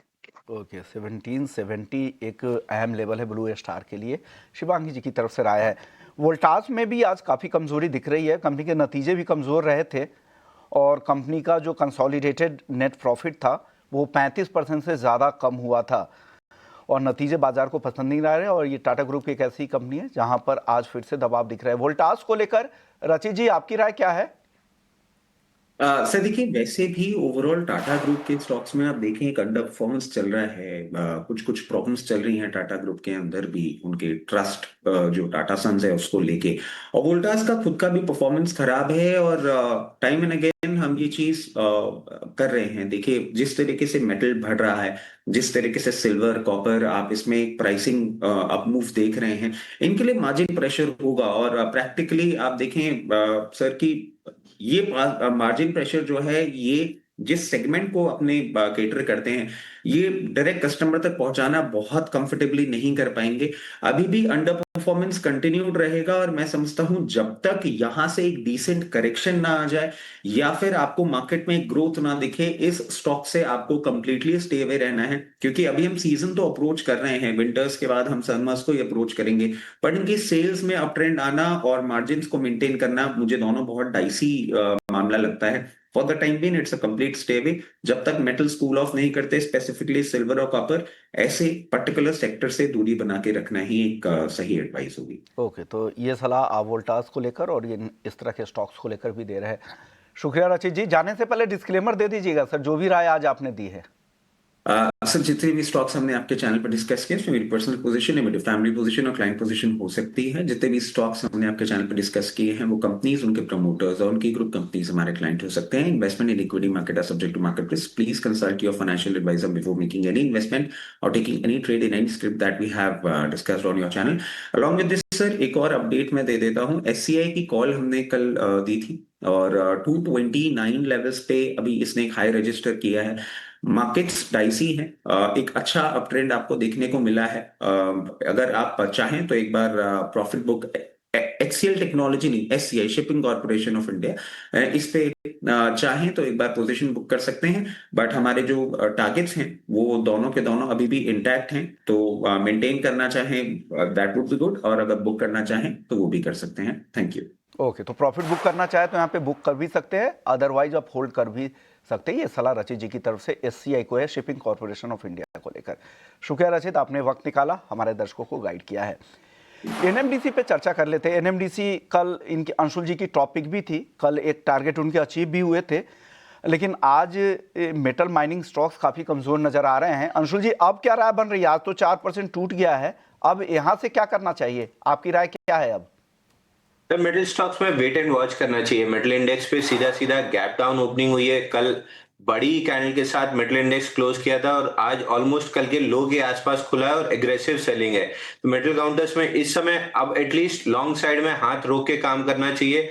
अगर अच्छे खासे प्रॉफिट में है तो एटलीस्ट 50% प्रॉफिट बुक करके बाकी 50% पे इंडिविजुअल लेवल्स पे ट्रेलिंग स्टॉप लॉस लगा के होल्ड करना चाहिए। बट एक चीज क्लियर है, यहाँ से फ्रेश बाइंग अब कंप्लीटली अवॉइड करना चाहिए। पैसा अब यहाँ से क्लियरली आईटी में फ्लो होते हुए दिख रहा है। तो जैसी रैली हमने मेटल स्टॉक्स में देखी है, आने वाले 2-4-6 महीने में धीरे धीरे जब पैसा शिफ्ट हो जाएगा तो हम आईटी में देखेंगे। तो अब यहाँ से अगर एक्यूमुलेशन स्टार्ट करना है तो पैसे को मेटल से निकाल के धीरे धीरे आईटी में शिफ्ट करना चाहिए। अगर आईटी में कोई इंडिविजुअल स्टॉक नहीं समझ में आए तो बेस्ट है आईटी 20 जो आईटी का ETF है उसको एक्यूमुलेट करना स्टार्ट कर देना चाहिए। ठीक है अंशुल जी, एक आपसे ना मेटल पर और मैं आपसे व्यू लेना चाहूंगा। देखिए बहुत सारे ऐसे लोग होंगे ना, अब गोल्ड सिल्वर में भी हुआ कि बहुत सारे लोग अपॉर्चुनिटी का इंतजार ही करते रह गए, और मेटल में भी ऐसा हुआ है कि वो अपॉर्चुनिटी आई नहीं और स्टॉक्स जो है रिकॉर्ड पर रिकॉर्ड बनाते गए। क्या मान लीजिए यहाँ से 10-15% की गिरावट अगर निफ्टी मेटल में आ जाती है तो क्या एंट्री का एक बेहतर मौका आपको बनता हुआ दिखाई दे रहा है? मैं इसलिए कह रहा हूं क्योंकि अगर आप देखेंगे कुछ शेयर ऐसे हैं, NMDC हो गया, नैल्को हो गया, हिंडाल्को हो गया, अभी भी 11-12 की पी पे ट्रेड कर रहे हैं। तो अर्निंग का पूरा सपोर्ट रहा है, वैल्यूएशंस फ्रॉथी हुए नहीं हैं, बहुत ही रीजनेबल हैं। क्या मौके की तलाश में रहना चाहिए सतर्क रहने के बजाय? सर बिल्कुल मौके की तलाश में रहना चाहिए, लेकिन बाई ऑन डिप्स की स्ट्रैटेजी रहेगी।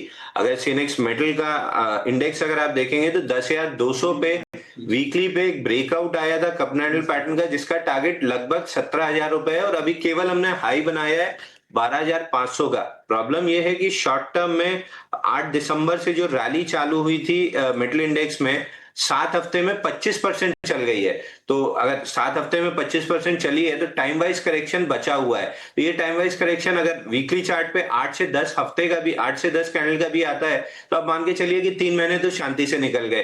तो वही अपॉर्चुनिटी है जो जिसको हम कहते हैं चर्निंग की। अभी मेटल से निकल के आईटी में या बैंकिंग स्टॉक्स में मोमेंटम है, वहां चर्न करना चाहिए। 2-3 महीने में जब ये कूल ऑफ होके वापस एक बेस बना लेगा, वीकली मूविंग एवरेजेस कैचअप हो जाएंगे मेटल इंडेक्स के, तब जिन स्टॉक्स में रिलेटिव स्ट्रेंथ रहेगी, मोस्ट लाइकली प्राइवेट ये जो स्टॉक्स हैं प्राइवेट कंपनीज, इन्हीं में रहेगी। तो Tata Steel, JSW Steel, Jindal Steel, इन सब में आपको डिप्स पे वापस मौका मिलेगा जब वीकली मूविंग एवरेज कैचअप हो जाएंगे, क्योंकि मूविंग एवरेजेस जनरली मैग्नेट की तरह एक्ट करते हैं। इस समय बहुत दूर है मूविंग एवरेजेस से, तो ये मैग्नेट की तरह पुल कर रहे हैं, और जब ये वापस से मूविंग एवरेज की तरफ आ जाएंगे तो यही मूविंग एवरेज आपको लॉन्च पैड की तरह एक्ट करेंगे, वापस ऊपर की तरफ उछालेंगे।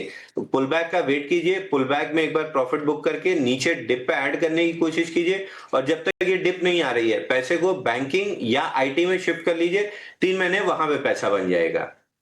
ठीक है, तो अगले 3 महीने के लिए आईटी और बैंकिंग ये काउंटर्स पर नज़र ज़रूर रखिएगा, और साथ ही साथ हम भी कोशिश करेंगे कि आपके लिए वो ढेर सारे मौके तलाशें हमारी एक्सपर्ट्स की मदद से।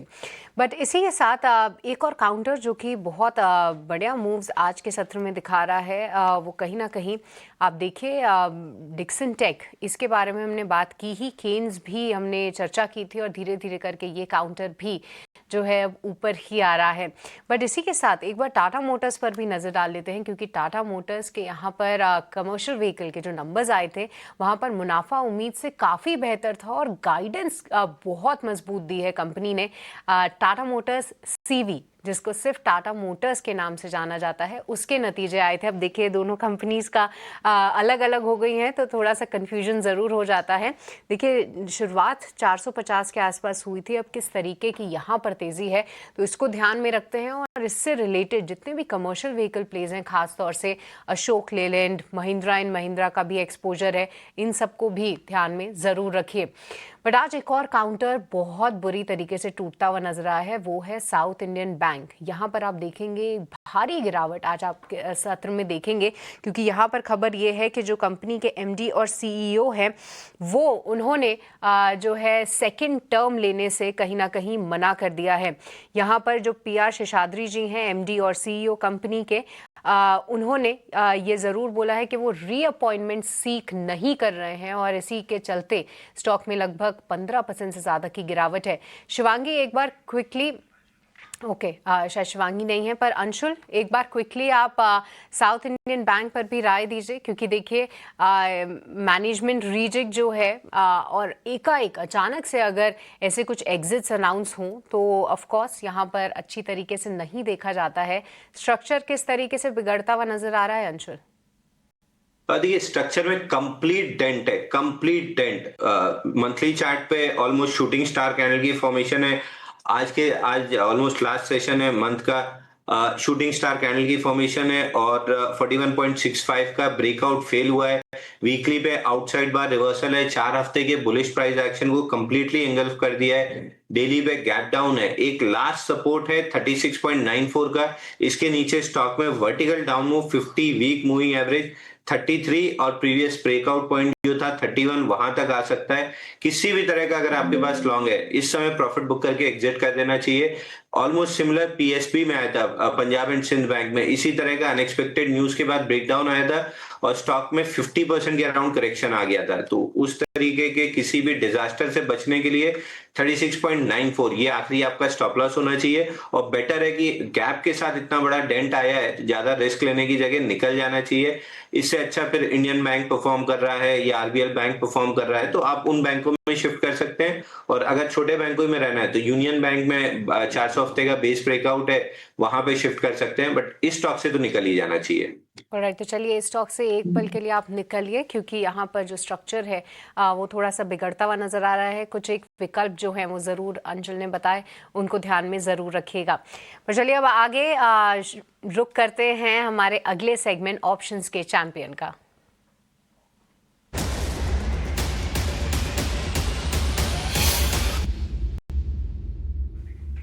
तो आज आपको ऑप्शंस के चैंपियन की रणनीति बताने के लिए हमारे साथ एंजल वन के राजेश भोसले जुड़ चुके हैं। राजेश, बहुत बहुत स्वागत है, गुड मॉर्निंग। बताइए क्या रणनीति होनी चाहिए ऑप्शन सेगमेंट में? नमस्कार, गुड मॉर्निंग। देखिए फर्स्ट आवर में चुनिंदा फार्मा स्पेस में एक पॉजिटिव मोमेंटम दिखाई दे रहा है। कल लुपिन में हमने देखा था कि इसने अपने 50 EMA पे सपोर्ट लिया था और एक बुलिश हैमर पैटर्न बनाया था। आज उसमें एक फॉलोअप बाइंग दिखाई दे रही है 20 EMA को क्रॉस करते हुए। तो लुपिन का 2200 का कॉल ऑप्शन बाय करना है। ये अराउंड 53 के आसपास ट्रेड कर रहा है, इसे बाय करना है with a stop loss of 43। Target रखना है 73 का। इसका जो लॉट साइज है 425 का है, तो जो मैक्सिमम रिस्क एज पर ट्रेड सेटअप है वो है 40 to 50 का, एंड जो टारगेट हम एक्सपेक्ट कर रहे हैं वो है अराउंड 8500 के। राइट, तो चलिए यहाँ पर लुपिन आपको यहाँ पर रखनी है नज़र। कुछ फार्मा काउंटर्स में ज़बरदस्त एक्शन है और विंडो की हमने चर्चा की ही, और लुपिन कॉल ऑप्शन के ज़रिए आप ले सकते हैं यहाँ पर ट्रेड। राजेश, बहुत बहुत शुक्रिया, आज आपने समय निकाला, ढेर सारे काउंटर्स पे हमसे चर्चा भी की। पर हम आपको ये भी बता दें कि 10 में से 9 लोगों को यहाँ पर नुकसान ही होता है और ऑन एन एवरेज जो नुकसान है वो 1 लाख रुपए का होता है। तो इसको ध्यान में ही रखकर आप ट्रेड लें अगर आप ट्रेड ले रहे हैं तो। बट एक और काउंटर जो कि आज बहुत क्रेजी मूव्स दिखा रहा है हाल फिलहाल, या फिर एटलीस्ट आज मैंने तो कोई खबर इस पर नहीं पड़ी है, वो है आइडिया। वोडाफोन आइडिया का शेयर एक बार अंशुल देखिए, एकाएक से स्पाइक आ रहा है, 6% का मूव यहाँ पे और एक बहुत तेजी से स्टॉक ऊपर जा रहा है। क्या चार्ट्स पे आप कुछ अलग स्पॉट कर रहे हैं? वॉल्यूम बैक मूव है क्या ये? देखिए एक छोटा सा पहले अपडेट दे दूं। सुबह बीएससी बाय दिया था 2850 में, 2881 का हाई बनाया, तो यहाँ प्रॉफिट बुक कर लीजिए बीएससी में।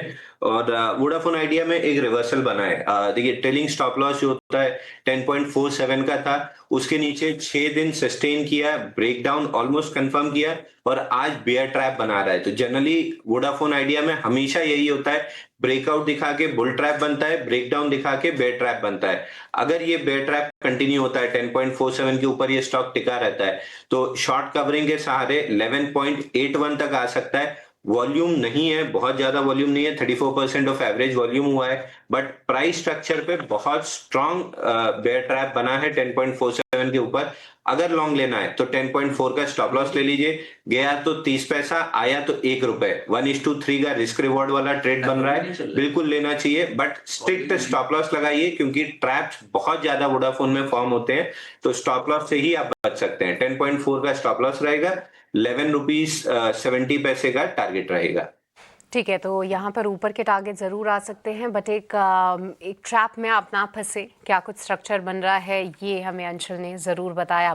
बट मेटल्स में आज भारी गिरावट है। अब आप देखिए वेदांता लगभग यहाँ पर 6% की गिरावट हो गई है, नाल्को में लगभग 7.5% की गिरावट है, और अगर NSE 500 में देखें तो टॉप 5 काउंटर्स जहां पे 5 से 6% की गिरावट है वो सिर्फ मेटल पैक से ही आपको आते हुए दिखेंगे।